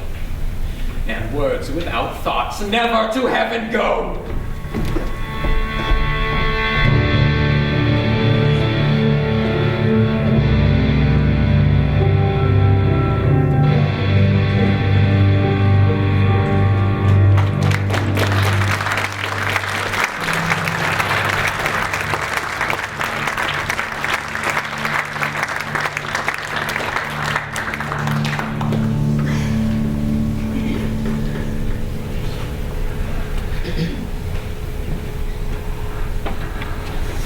He will come straight.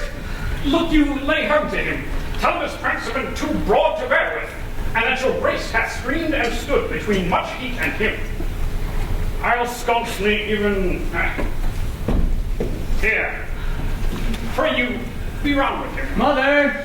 Oh, I'll warrant you. Fear me not. Withdraw. I hear him coming.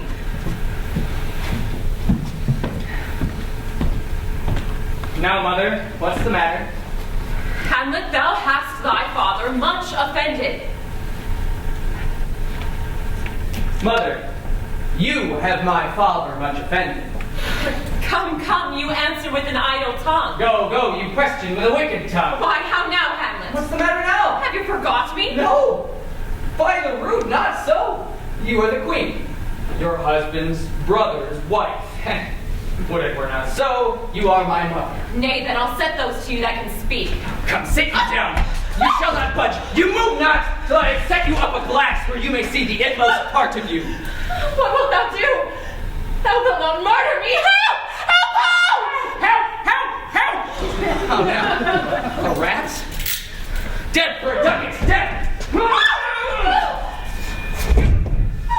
I am slain! Oh, me, what hast thou done? I know not. Is it the king? Oh, what a rash and A bloody deed. Almost as bad, good mother, as kill a king and marry with his brother. As kill a king! Aye, madam. 'Twas my word.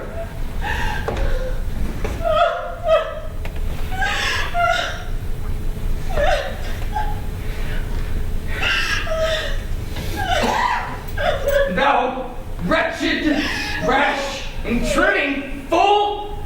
Farewell. I took thee for thy better. Take thy fortune. Me bringing of your hands, please sit you down, and let me wring your heart, for so I shall. What have I done that thou darest to wag thy tongue in noisome word against me? Such an act that blurs the grace and blush of modesty, calls virtue hypocrite, takes off the rose from the fair forehead of an innocent love and sets a blister there, makes marriage vows as false as dicers' oaths. I mean, what act that roars so loud and thunders in the index? Look here, upon this picture, and on this, the counterfeit presentment of two brothers. See what a grace was seated on this brow. Here was your husband. Look, you know what follows. Here is your husband, like a mildewed ear blasting his wholesome brother. Have you eyes? You cannot call it love, for at your age the heyday of the blood is tame, is humble, and waits upon the judgment. And what judgment would step from this to this? What devil was it that had gotten you and had been blind? Oh, shame! Where's thy blush? Rebellious hell, if thou canst mutiny in a matron's bones, to flaming youth let virtue be as wax, to melt in her own fibers. Proclaim no shame when the compulsive ardor gives the charge. Oh, Hamlet, speak to me no more. Thou turnst mine eyes into my very soul, and then I see such black and grey spots as will not leave their tint. Nay, but to live in the rank sweat of an inseamed bed, stewed in corruption, honeying and making love over the nasty sod. Speak to me no more. These words, like daggers, enter in my ears. No more, sweet Hamlet. A murderer and a villain, a slave that is a 20th part the tithe of your precedent lord, a vice of kings, a cutpurse of the empire and the rule, that from a shelf the precious diadem stole and put it in his pocket. No more! A king of shreds and patches.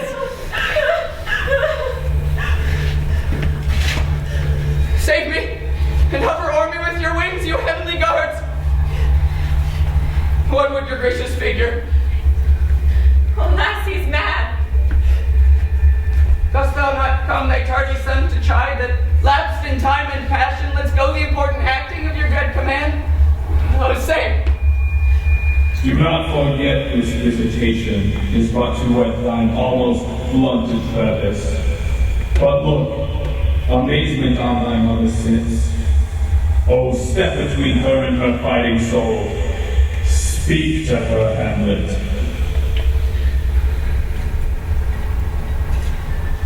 How is it with you, lady?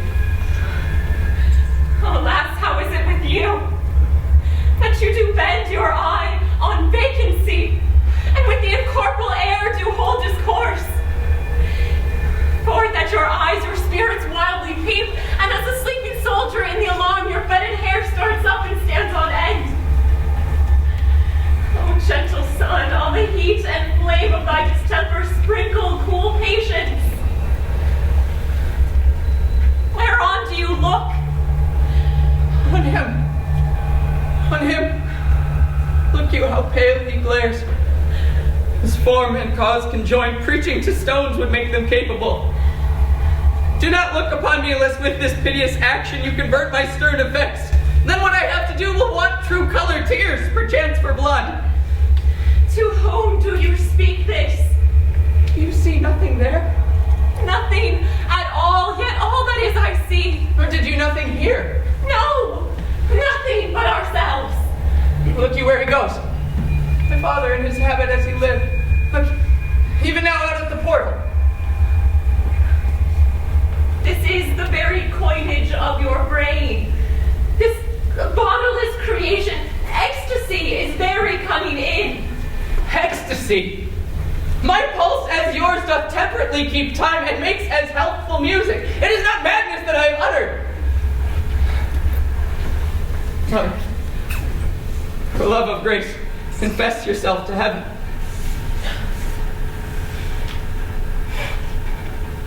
Repent what's past. Avoid what is to come, and do not spread the compost on the weeds to make them rancor. Forgive me this my virtue, for in the fatness of these pursy times, virtue itself of vice must pardon beg, yea, curb and woo for leave to do him good. Oh, Hamlet, thou hast cleft my heart in twain. Throw away the worser part of it, and live the purer with the other half. Good night. Go not to mine uncle's bed. Assume a virtue, if you have it not. Refrain tonight, and that may lend a kind of easiness to the next abstinence, the next more easy. For use almost can change the stamp of nature, and either the devil, or throw him out with wondrous potency. Once more, good night. And when you are desirous to be blessed, I'll blessing beg of you.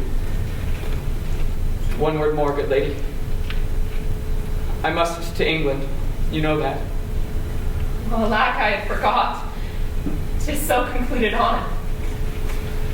There's letters sealed. And my 2 schoolfellows, whom I will trust, as I will adders fanged, they bear the mandate. They must sweep my way and marshal me to knavery. But I will delve 1 yard below their minds and blow them at the moon.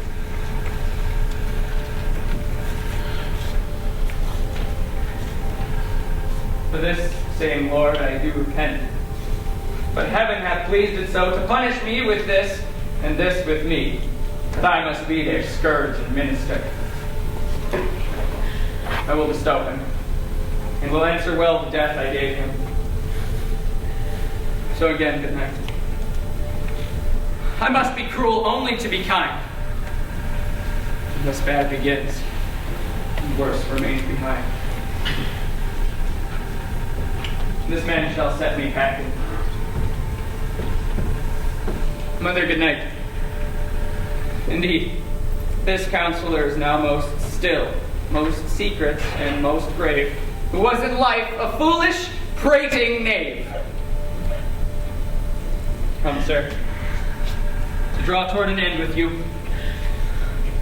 Good night, mother.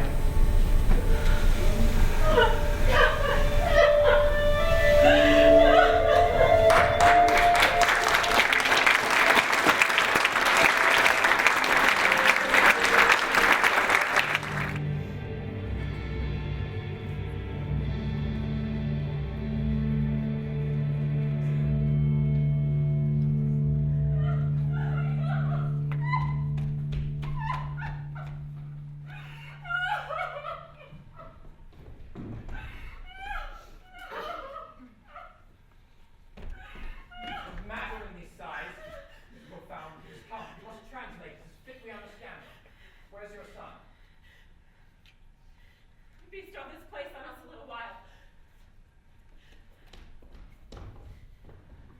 Oh, my lord, what I have seen tonight! What, Gertrude? How does Hamlet? Mad as the sea and wind when both contend which is the mightier. In his lawless fate, behind the arras he reads something stir, whips out his dagger and cries, "A rat! A rat!" And in this brainish apprehension kills the unseen good old man.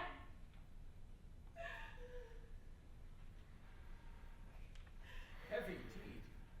It had been so with us had we been there. His liberty is full of threats to all, to you yourself, to us, to everyone. Alas, how shall this bloody deed be answered? Where is he gone?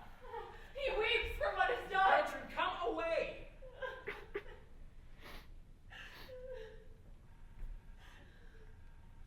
The sun shall no sooner the mountains touch, but we shall ship him hence, with this vile deed, and we with all our majesty and skill shall both countenance and excuse.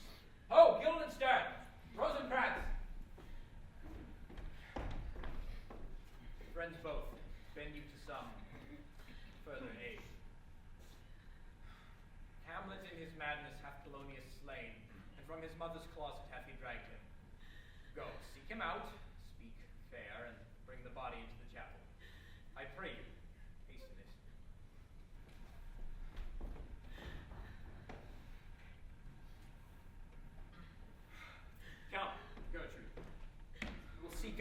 wisest friends and let them know, both, what we intend to do and what's untimely done. We come away, my soul is full of discord and dismay.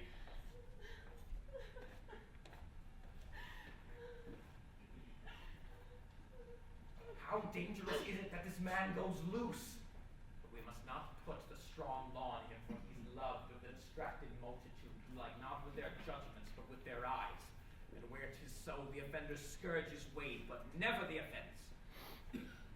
To bear all smooth and even, this sudden sending him away must seem deliberate pause.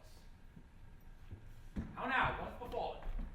Where the dead body is bestowed, my lord, we cannot get from him. Where is he? Without, guarded to know your pleasure. Bring him before us. Ho, Guildenstern, bring in my lord.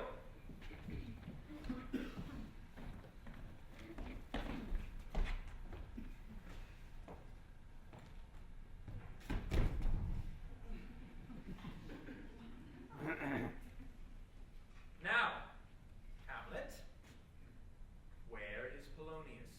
At supper.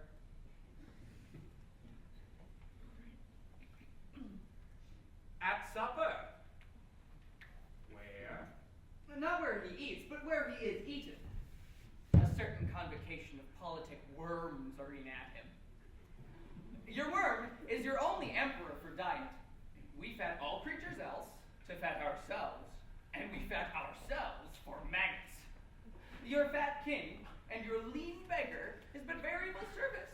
2 dishes, but to 1 table. There's an end. Alas, alas! For a man may fish with the worm that hath eat of a king, and catch of the fish that hath fed of that worm. What dost you mean by this? Well, nothing, except to show how a king may go progress through the guts of a beggar. Where is Polonius? In heaven! Send hither to see. But if your messenger find him not there, seek him in the other place yourself. But indeed, if you find him not within the month, you shall nose him as you go up the stairs into the lobby. Go seek him there. He will stay till ye come.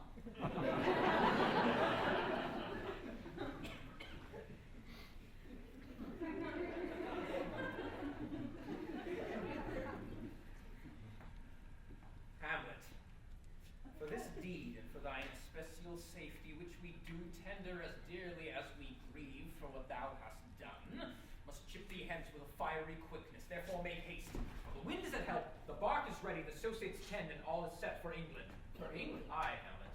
Good. So is it, if thou knewest our purposes. I see a cherub that sees them. But come, for England. Farewell, good mother. Thy loving father, Hamlet. My mother. For father and mother is man and wife. Man and wife is one flesh. And so, my mother.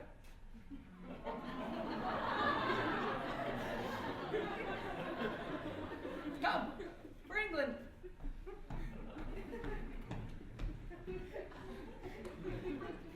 Follow him at foot and him with speed aboard. Delay it not. I'll have him hence tonight. Make haste, for all is sealed and done that else leans on the affair.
good she was spoke with, for she may strew dangerous conjectures, no breeding minds.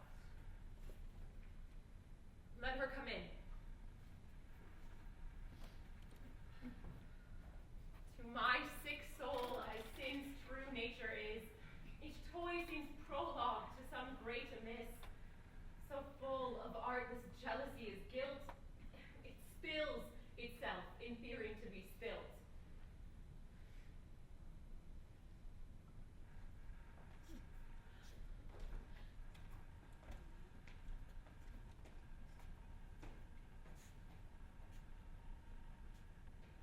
Where is the beauteous majesty of Denmark? How now, Ophelia?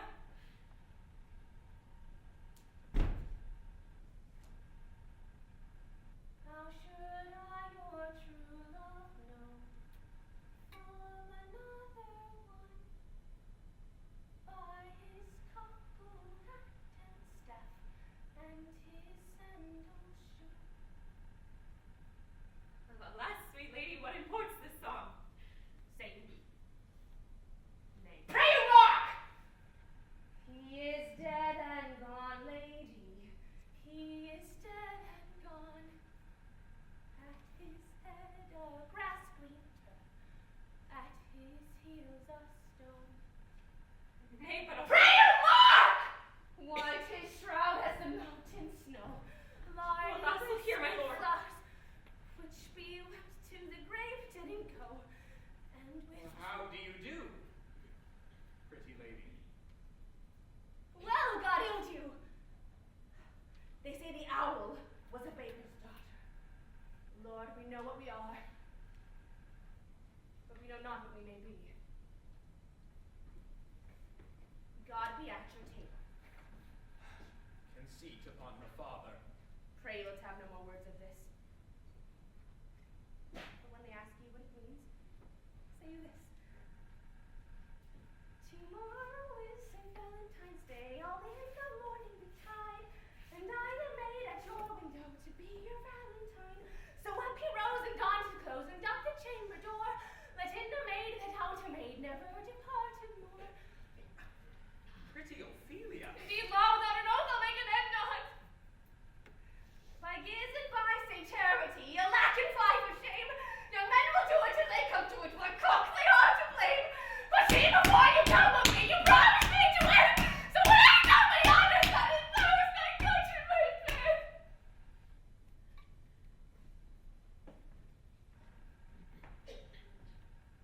How long has she been thus? I hope all will be well.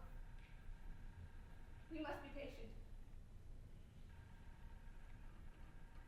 But I cannot choose but to weep.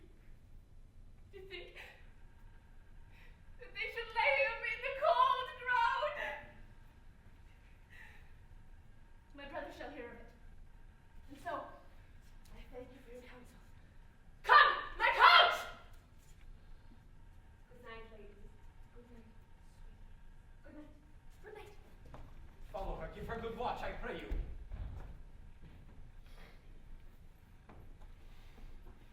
Oh. This is the poison of deep, deep grief. Stems all from her father's death. Gertrude, when sorrows come, they come not single spies, but in battalions. First her father slain, and then your son gone, and he, the most violent author of his own just removed. The people muddied, thick and unwholesome in their thoughts and whispers for Polonius' death, and we have done but grieve to spare him. Ophelia, parted from herself and from her fair wisdoms. Last, her brother is in secret come from France, and feeds upon his wonder on his father's death. Alas, what noise is this? Where are my switches? Let them guard the door. What has happened? Save yourself, my lord. Young Laertes in a riotous head, or bears your officers. The rabble call him lord. They cry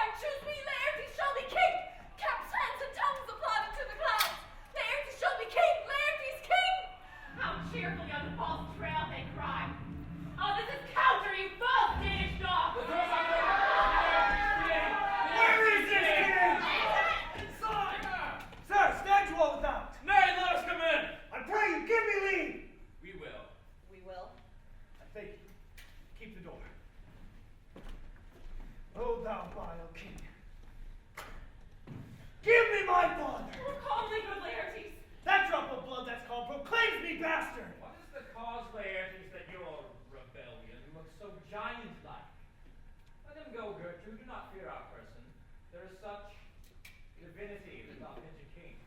That treason can but peep at what it would, acts little of his will. Tell me, Laertes, why thou art thus incensed. Let him go, Gertrude. Speak, man.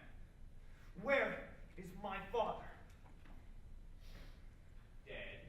Oh, but not by him! Let him demand his fill.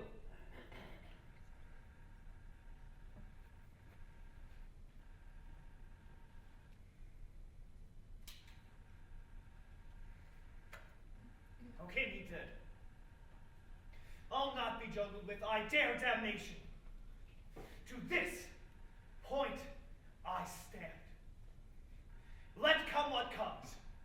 Only I'll be revenged most thoroughly for my father. Well, who shall stay? My will, not all the world. And for my means I'll husband them so well they shall go far with little.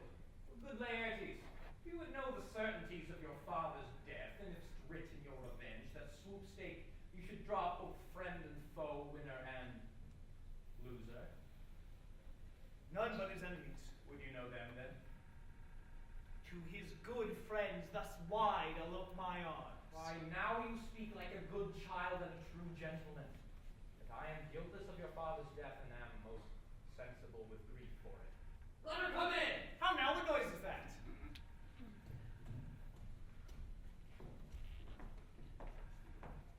Oh, heat. Dry up my brains.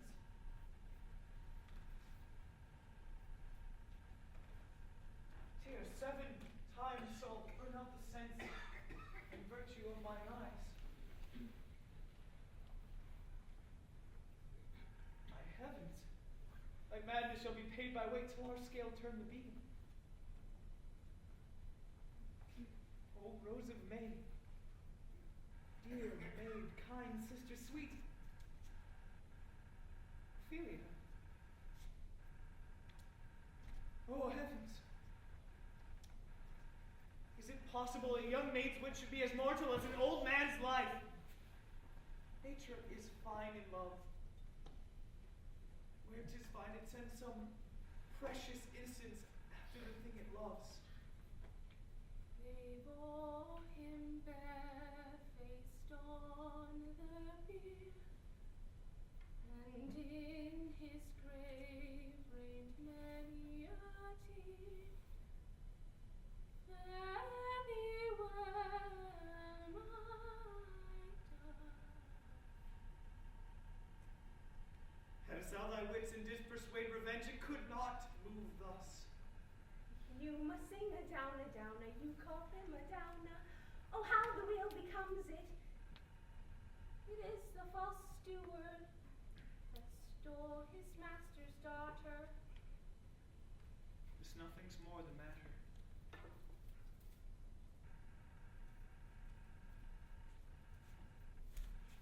There's rosemary. That's for remembrance. Pray, love, remember. And there are pansies.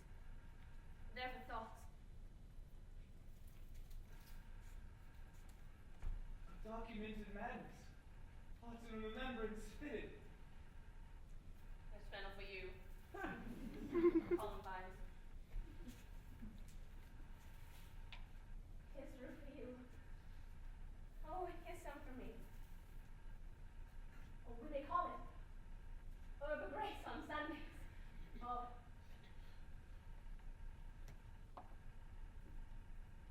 You must wear your robe with a difference.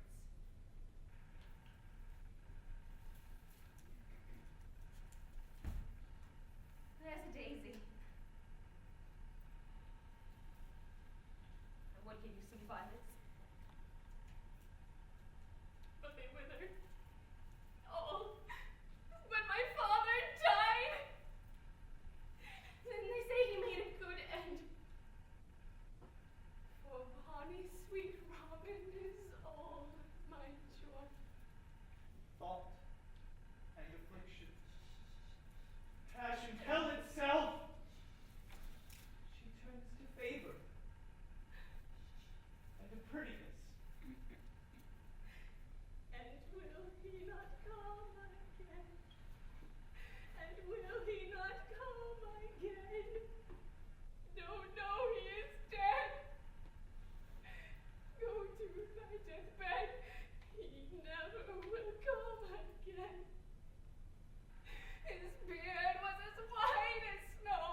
Go but apart, and make choice of what wisest friends thou wilt, that they may judge twixt you and I. And if they find us by direct or by collateral hand implicated, we will our kingdom give, our crown, our life, all that we have ours to you in satisfaction. But if not, then be thou content to lend thy patience to us. We shall jointly labor with your soul to give it due content. Let this be so. His means of death, his obscure funeral, no trophy, sword, nor attachment o'er his bones, no noble right, nor formal ostentation, cry to be heard as it were from heaven as 'twere, but I must call it to question. It shall be so, and where offense lies, let the great axe fall. I pray thee, go with me.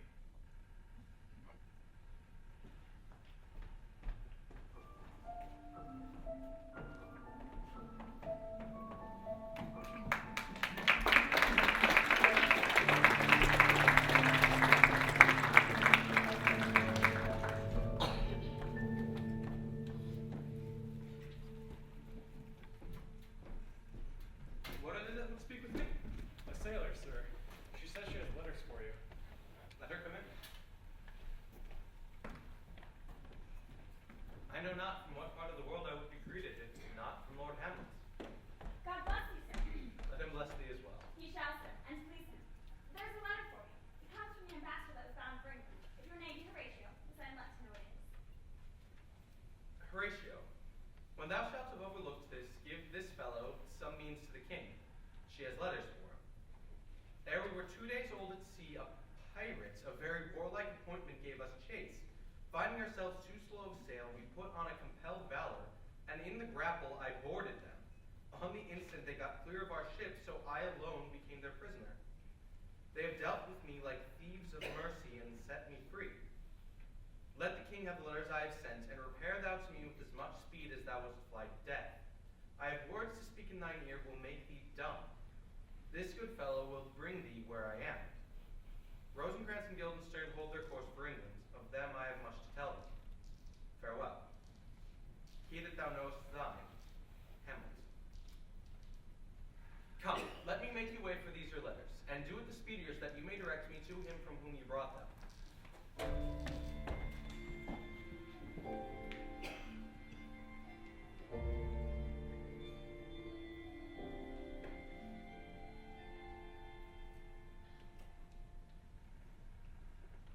Now must your conscience my acquaintance seal, and you must put me in your heart for friend.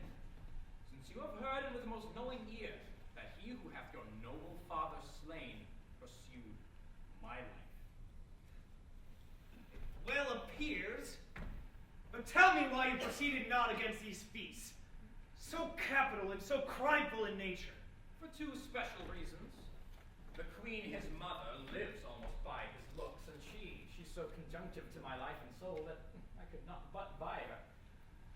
The other, for to a public account I might not go, is the great love that the general gender bear him, who, dipping all his faults in their affections, like the stream that turneth wood to stone, would convert his sins to graces. And so have I a noble father lost, a sister driven to desperate terms. But my revenge will come. Break not your sleeps for that. You must not think that we are made of stuff so flat and dull. We loved your father as we love ourselves, and that I hope will teach you to imagine that. How now? What news? Letters, my lord, from Hamlet. This to your majesty, and this to the queen. From Hamlet? Who sent them? Sailors, my lord, so they say. I saw them not. They were given me by Claudio. He received them of her that sent them. Laertes, you shall hear them. Leave us.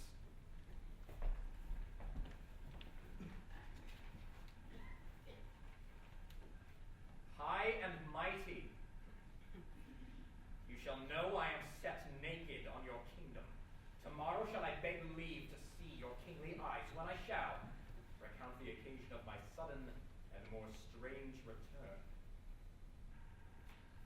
Hamlet. Alas, what shall this mean? All the rest come backwards as an abuse and no such thing. Know you the hand? 'Tis Hamlet's character, naked.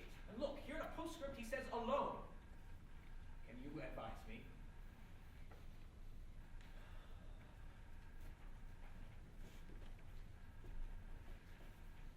I am lost in it, my lord. But let him come. It warms me to the very sickness in my heart that I shall live and tell him to his teeth, thus didst thou. If it should be so, Laertes, how should it be so? How otherwise? Will you be ruled by me? I, my lord, so that you will not rule me to a peace? To thine own peace. If Hamlet is returned, we shall work him to an exploit now ripe in my devising, under which he cannot choose but fall. And for his death, no breath of blame shall breathe, that even his own mother shall uncharge the practice and call it accident.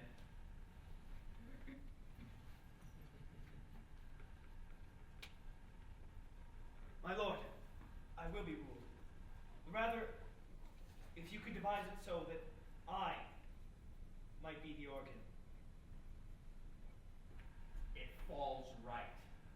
Laertes, Hamlet once gave confession of you for the art of your defense and for your rapier especially, that he cried 'twould be a sight indeed if one could match you. The scribers of their nation, he swore, had neither motion nor guard nor eye if you opposed them. Sir, this report did Hamlet so envenom with his envy that he could do nothing but wish and beg for you to come over and to spar with him. Now, out of this? What out of this, my lord? Laertes, was your father dear to you, or are you like the painting of a sorrow, a face without a heart?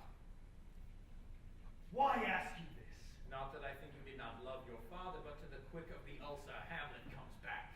What would you do to prove yourself your father's son in deeds and words? Cut his throat in the church. Well, 'tis true, revenge should have no bounds, but good Laertes, should you do this thing close within your chamber? If he be now returned, he shall know you are come home. We shall put on those who will praise your excellence, and set a double varnish on your fame, and a wager on your heads. He, being most generous and free of all contriving, will not peruse the foils, so that you with ease or a little shuffling may choose a sword unblunted, and with a passive practice requite him for your father. I will do it. And for that purpose, I will anoint my sword. I want a poison of a mountebank, so mortal that but dip a knife in it. Where it draws blood, nothing can save the thing from death that is but scratched withal. I'll touch my point with this contagion that, if I gall him slightly, it may be death. Let's think further on this project. Should have a back or a second. That might be soft. Let me see.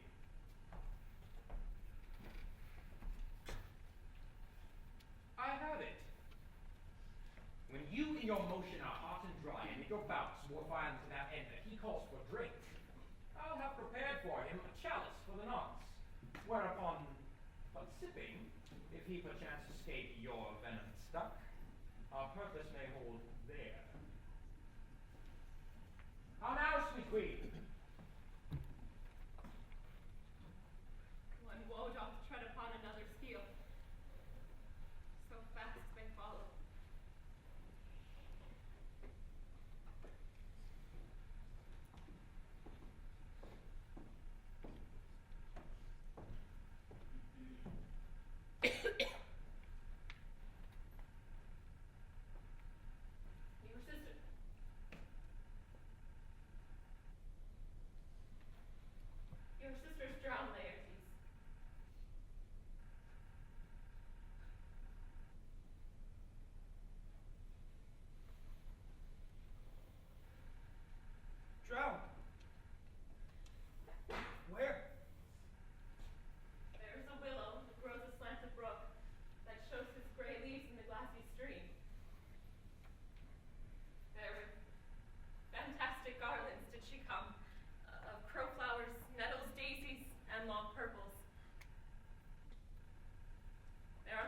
lifted boughs her cornet weeds clambering to hang, an envious sliver broke.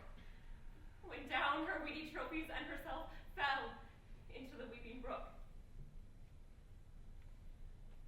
Her clothes spread wide, and mermaid-like a while they bore her up, while time she chanted snatches of old tunes as one incapable of her own distress.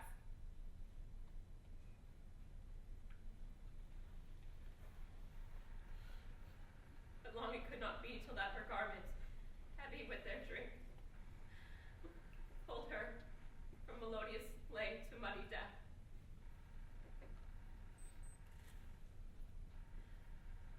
Alas, then. She is drowned. Drowned.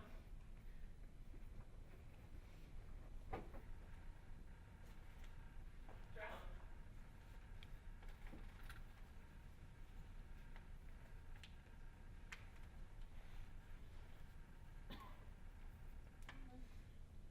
Too much of water hast thou for a feeling.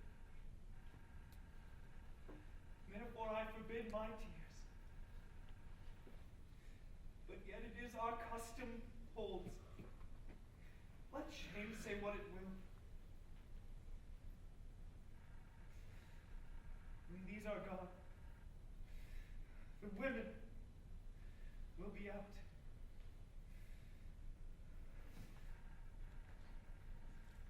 Adieu, my lord. I have a speech of fire that fain would blaze, but that this folly doubts it.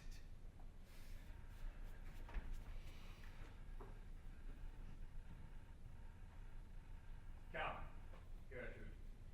Let's follow. How much I had to do to calm his rage. This I fear will give it start again. Therefore, let's follow.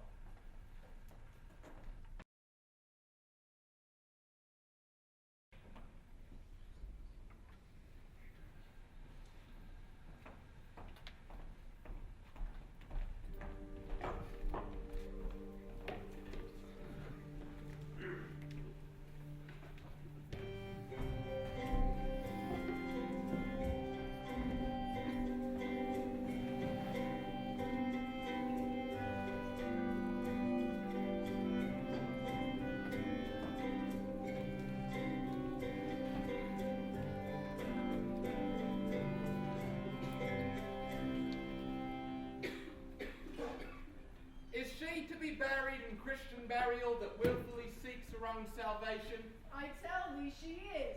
The coroner has sat on her and finds it to be a Christian burial. Well, how can that be? Unless she drowned herself in self-defense. Why, 'tis found so. It must be self-offense. It cannot be else. For here lies the point. If I drown myself wittingly, it argues an act, and an act hath three branches.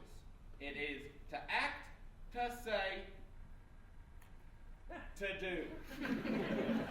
Ergo, she drowned herself wittingly. Nay, but hear you, good man Delma. Give me leave. Here lies the water. Good? Here stands the man. If the man go to this water and drown himself, it is willy-nilly goes.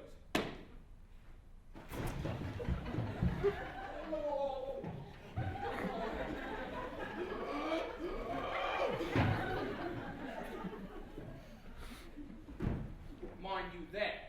But if the water go to him and drown him,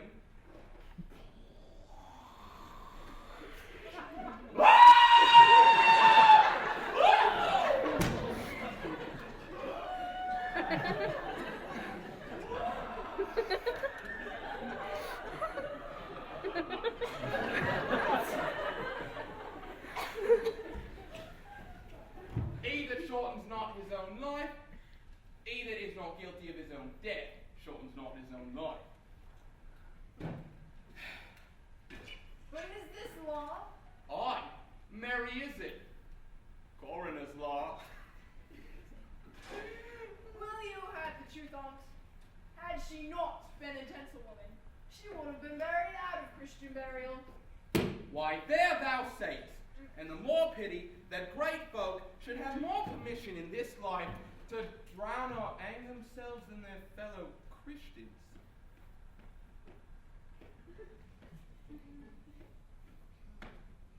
Right shame. Right. Come thy spade. There is no ancient gentleman but gardeners, ditchers, and grave makers. They held up Adam's profession. Adam. Was he a gentleman? Had he a coat of arms? He was the first that ever bore arms. Why, he had none. What? Art a heathen? How dost thou understand the scriptures? The scripture says Adam digged.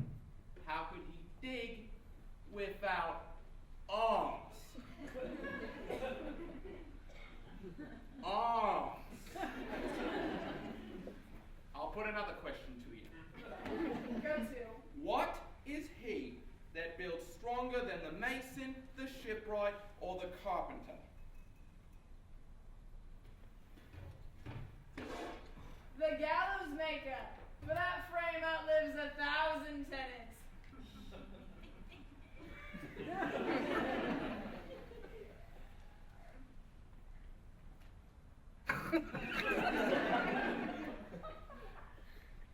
I like thy wit well, in good faith. Indeed, the gallows does well. But how does it well? It does well to those that do it. Now thou dost ill to say the gallows is built stronger than the church. Ergo, the gallows may do well to thee. To it again, come. Who builds stronger than the mason, shipwright, or the carpenter?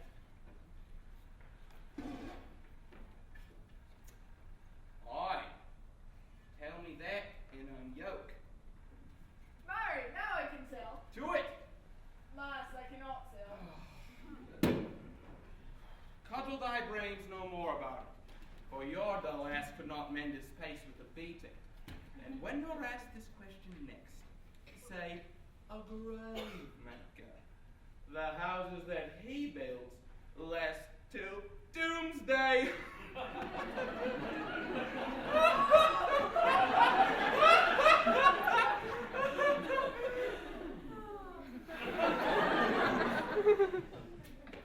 Go get the inn. Fetch me a stoop of liquor. Up, pickaxe, a spade, and a spade, for and a shrouding sheet. Oh, a pit of clay for to be made, for such a guest is meet. Has this fellow no feeling of his business that he sings at grave making? Custom hath made it in him a property of easiness. I'll speak to this fellow. Whose grave is this, sirrah? Mine, sir. I mean, if you're thine indeed, for thou liest in it. You lie out on it, and thus it is not yours. But for my part, I do not lie in it, and yet it is still mine. What man dost thou dig it for? Oh, for no man, sir. For woman, then. For none neither. Who is to be buried in it? One that was a woman. But rest her soul, she's dead. How absolute's the knave is. We must speak by the card, or equivocation will undo us. How long hast thou been a grave maker? Of all the days in the year, I came to it the day young Hamlet was born. He that's mad and gone into England. Aye, Mary, why is he gone into England? Why, because he was mad. He'll recover his wits there, or if he don't, it's no great matter there. Why? Will not be seen in him there. There the men are as mad as he. How came he mad? Very strangely, they say. How strangely? Faith he was losing his wits. Upon what ground? Why, here in Denmark, of course! How long will a man lie in the earth ere he rot? In faith, if he had not rotten before he died. He will last you some 8 year or 9 year. Why, look, here lies a skull. This skull hath laid in the earth some 23 years. Whose was it? A whore's son it was. A mad fellow's. Whose do you think it was? Nay, I know not. A pestilence upon him for a mad rogue. A poured a flagon of reddish on my head once. This same skull was Yorick's skull, the king's jester. This? Indeed. Let me see.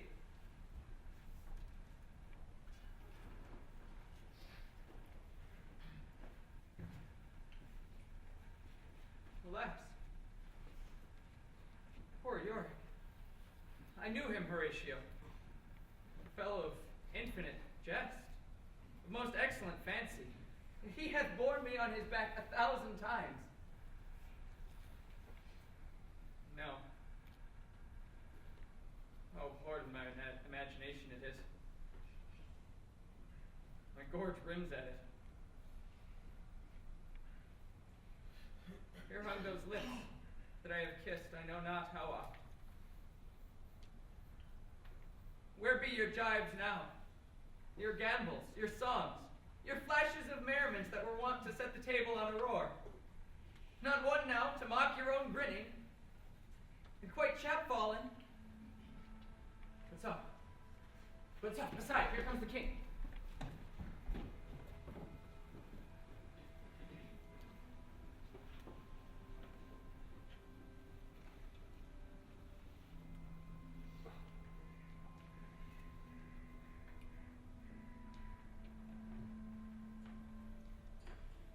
The queen, the courtiers, who is this they follow, and with such maimed rites? This doth betoken that the course they follow did with desperate hand fordo its own life. 'Twas of some estate. Crouch we a while and mark.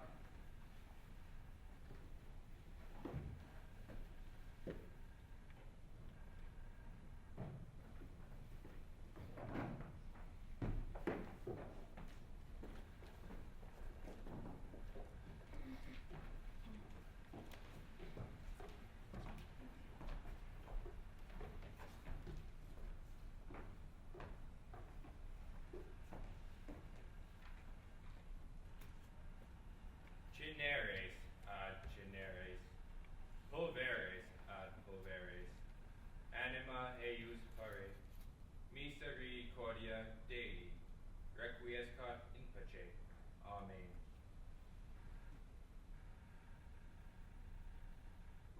What ceremony else? That is Laertes, a very noble youth. Mark. What ceremony else? No more be done. We should profane the service of the dead, to sing a requiem to such rest to her, as the peace-parted souls.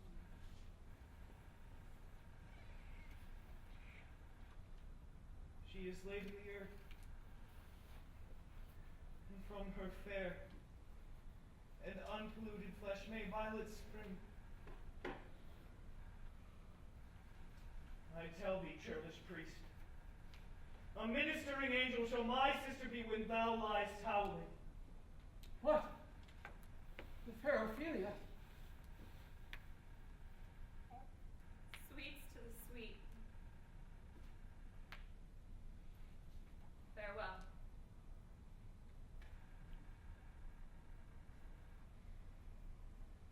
I hope thou shouldst have been my Hamlet's wife. I thought thy bride bed to have decked, sweet maid, and not to have strewed thy grave.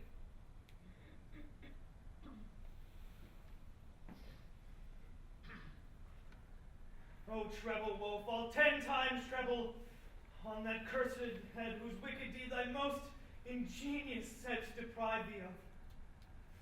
Hold off the earth a while. in mine arms once more.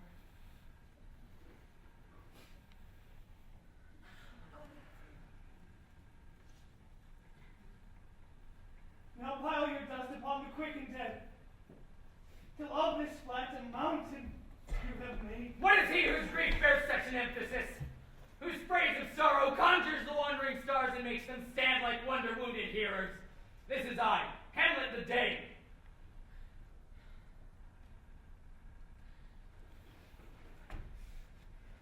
The devil take thy soul! No, first not well. Take thy fingers from my throat. Though I am not splintered and rash, yet have I in me something dangerous, which let thy wisest fear. Hold off thy hand! Lock them asunder. Hamlet, Hamlet! Would my lord be quiet? I will fight with him upon this theme until my eyelids no longer wag. Oh, my son, what theme? I loved Ophelia. 40,000 brothers could not with all their quantity of love make up my sum. Ah! What wilt thou do for her? He is mad, Laertes. For love of God, prepare him! Zeus, show me what thou do. Would weep, would fight, would fast, would tear thyself, eat a crocodile? I'll do it. Dost thou come here to efface me, with leaping into her grave, be buried quick with her? And so will I. If thou prate of mountains, let them throw millions of acres on us. Nay, the mountain mouth, I'll rent as well as thou. This is mere madness, and thus a while the fit will work on him. Hear you, sir. What is the reason that you use me thus? I loved you ever. But it is no matter. Let Hercules himself do what he may. The cat will mew, and dog will have his day. Strengthen your patience in our last night's speech. We'll put the matter to the present portion. Good Gertrude, set some watch over your son. This grave shall have a living monument. An hour of quiet. Shortly shall we see. Till then, in patience, our proceeding be.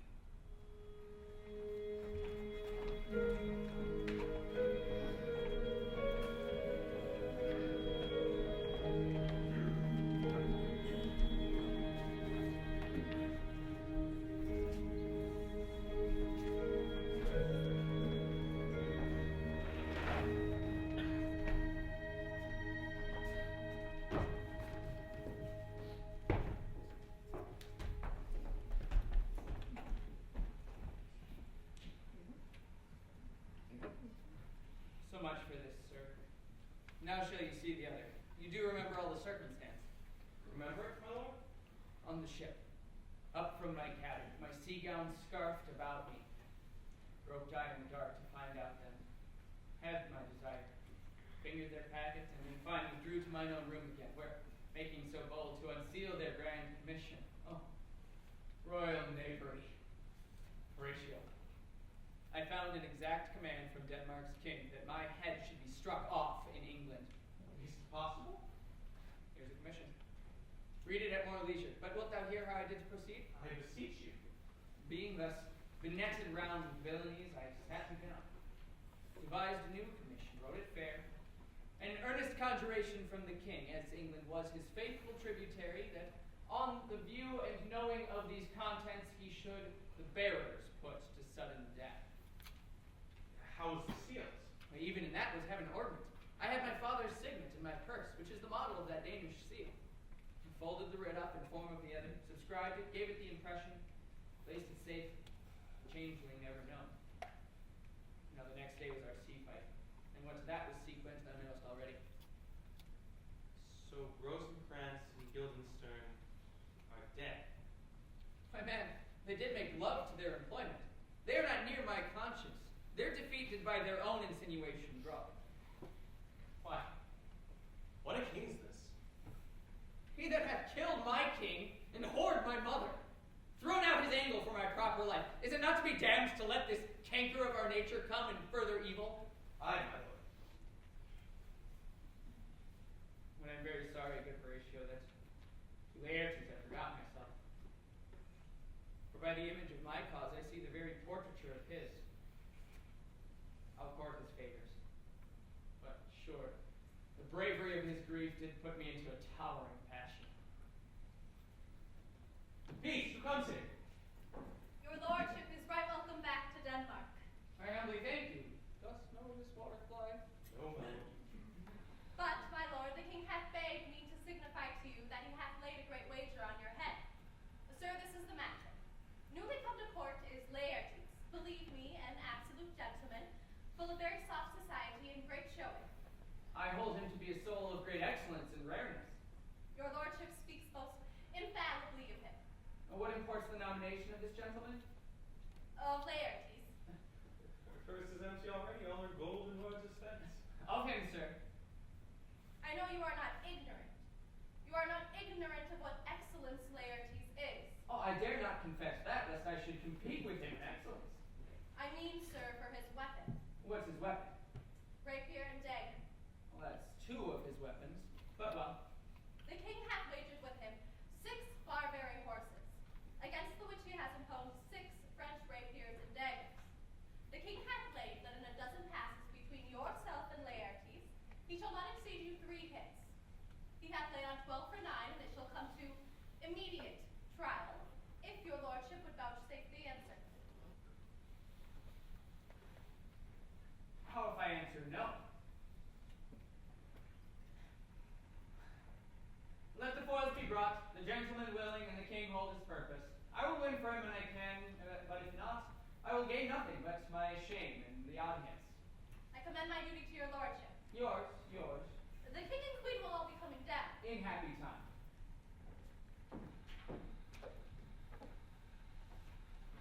I am constant to my purpose. They wait on the king's pleasure. If his fitness speaks, mine is ready, now or whensoever, provided I be so able as now. You will lose this wager, my lord. I do not think so. Since he's gone into France, I have been in continual practice. I shall win at the odds. But thou wouldst not think how ill all's here about my heart. But it is no matter. Oh, my dear lord. It is but foolish. If your mind dislike anything, obey it. I will go and forestall their repair hither and say you are not fit. Not a bit. We defy augury. A special providence in the fall of a sparrow. Let be. Come, Hamlet, come. Take this hand from me. Give me your pardon, sir. I've done you wrong. But pardon it as you are a gentleman. This presence knows, and you must needs have heard, how I am punished with sore distraction. What I have done that might your nature, honor, and exception roughly awake, I here proclaim was madness. But free me so far in your most gracious thoughts that I have shot mine arrow o'er the house and hurt my brother. I am satisfied in nature, whose motive in this case should stir me most to my revenge. But in my terms of honor I stand aloof, and will no reconcilement till by some elder masters of known honor I have a voice and precedence of peace to keep my name on board. But till that time, I do receive your offered love like love, and will not wrong it. I accept it heartily, and will this brother's wager frankly play? Come, give us the foils. Come, one for me. I'll be your foil, Laertes. In mine ignorance, your skill shall, like a star in the darkest night, stick fiery off, indeed. You mock me, sir. No, by this hand. Give them the foils, young Osric. Cousin Hamlet, you know the wager. Very well, your majesty. Your grace hath laid the odds on the weaker side. I do not fear it. I have seen you both, but since he is better, we have, therefore, odds. This one's too heavy. Let me see another. This likes me well. The foils have all the light? Aye, my good lord. Set me the stoops of wine upon the table. If Hamlet should give the first or second hit, the king shall drink to Hamlet's better breath, and in the cup a pearl shall he throw, richer than that which 4 successive kings in Denmark's crown have worn. And now the king drinks to Hamlet. Come. Begin. Come on, sir.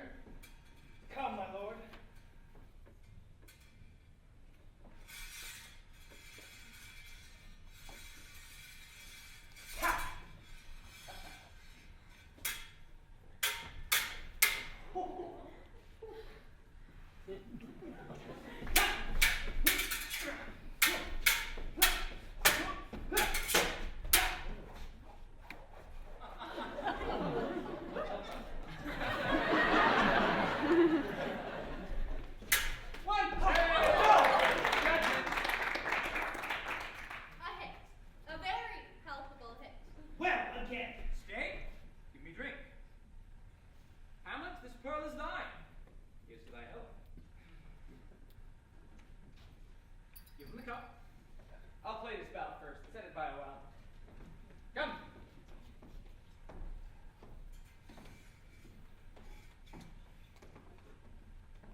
against my conscience. Come for the third, Laertes. You but dally. I pray you, pass with your best violence. I'm afeard you may go wanton of me. Say you so? Come on.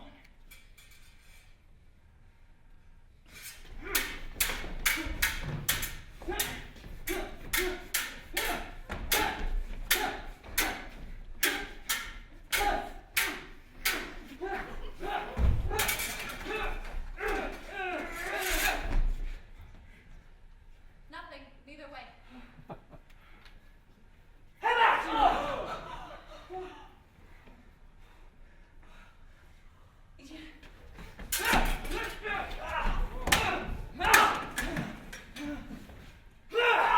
Hey, come again!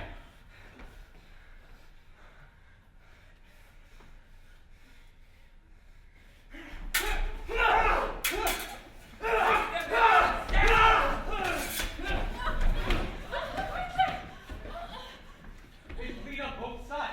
How is it, my lord? Oh, it's in Laertes. Why, as a woodcock to mine own snare object, I am justly killed by mine own treachery. But as a good she swoons to see them bleed. No! No, the drink! The drink! Oh, my dear Hamlet! The drink! The drink! I am poisoned.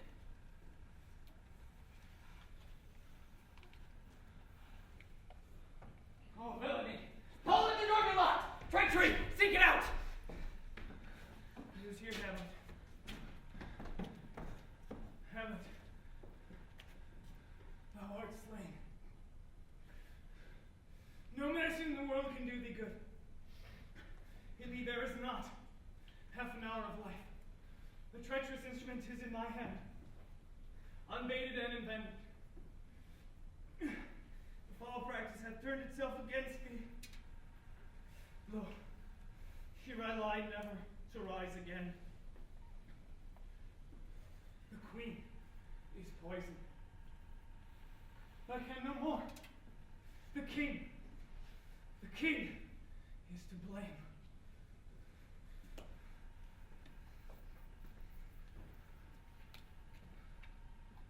Point. And venoms, too. And venom to thy work. Yes, defend me, prince, I am but hard. Here, thou incestuous, adulterate, damned in day, drink of this potion. Is thy union here? Follow my mother.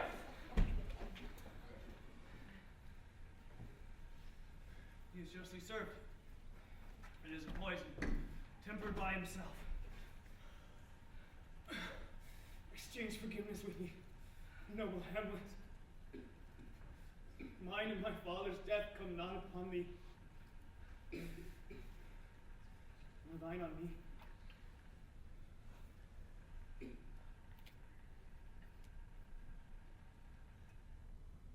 Heaven make thee free of it. I follow thee.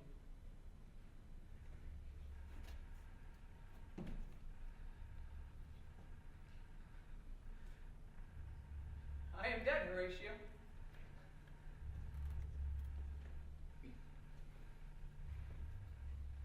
Wretched queen, adieu.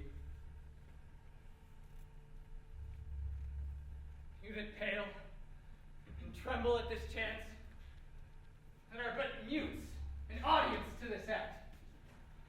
Had I but time. As this fell Sergeant Death is strict in his arrest, oh, I could tell thee. But it is no matter.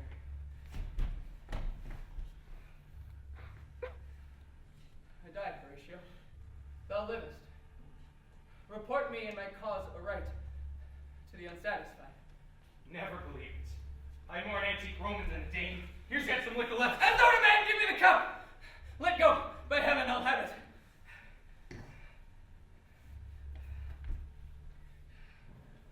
Horatio, what a wounded name. Things standing thus unknown shall live behind me. If ever thou didst hold me in thy heart, absent thee from felicity a while, and in this harsh world draw thy breath in pain to tell my story. I died, Horatio. The potent poison quite o'ercrows my spirit. I shall not live to hear the news from England. But I do prophesy the election lights on Fortinbras. He has my dying voice. So tell him, with the occurrence, more and less, which have solicited. The rest is silence.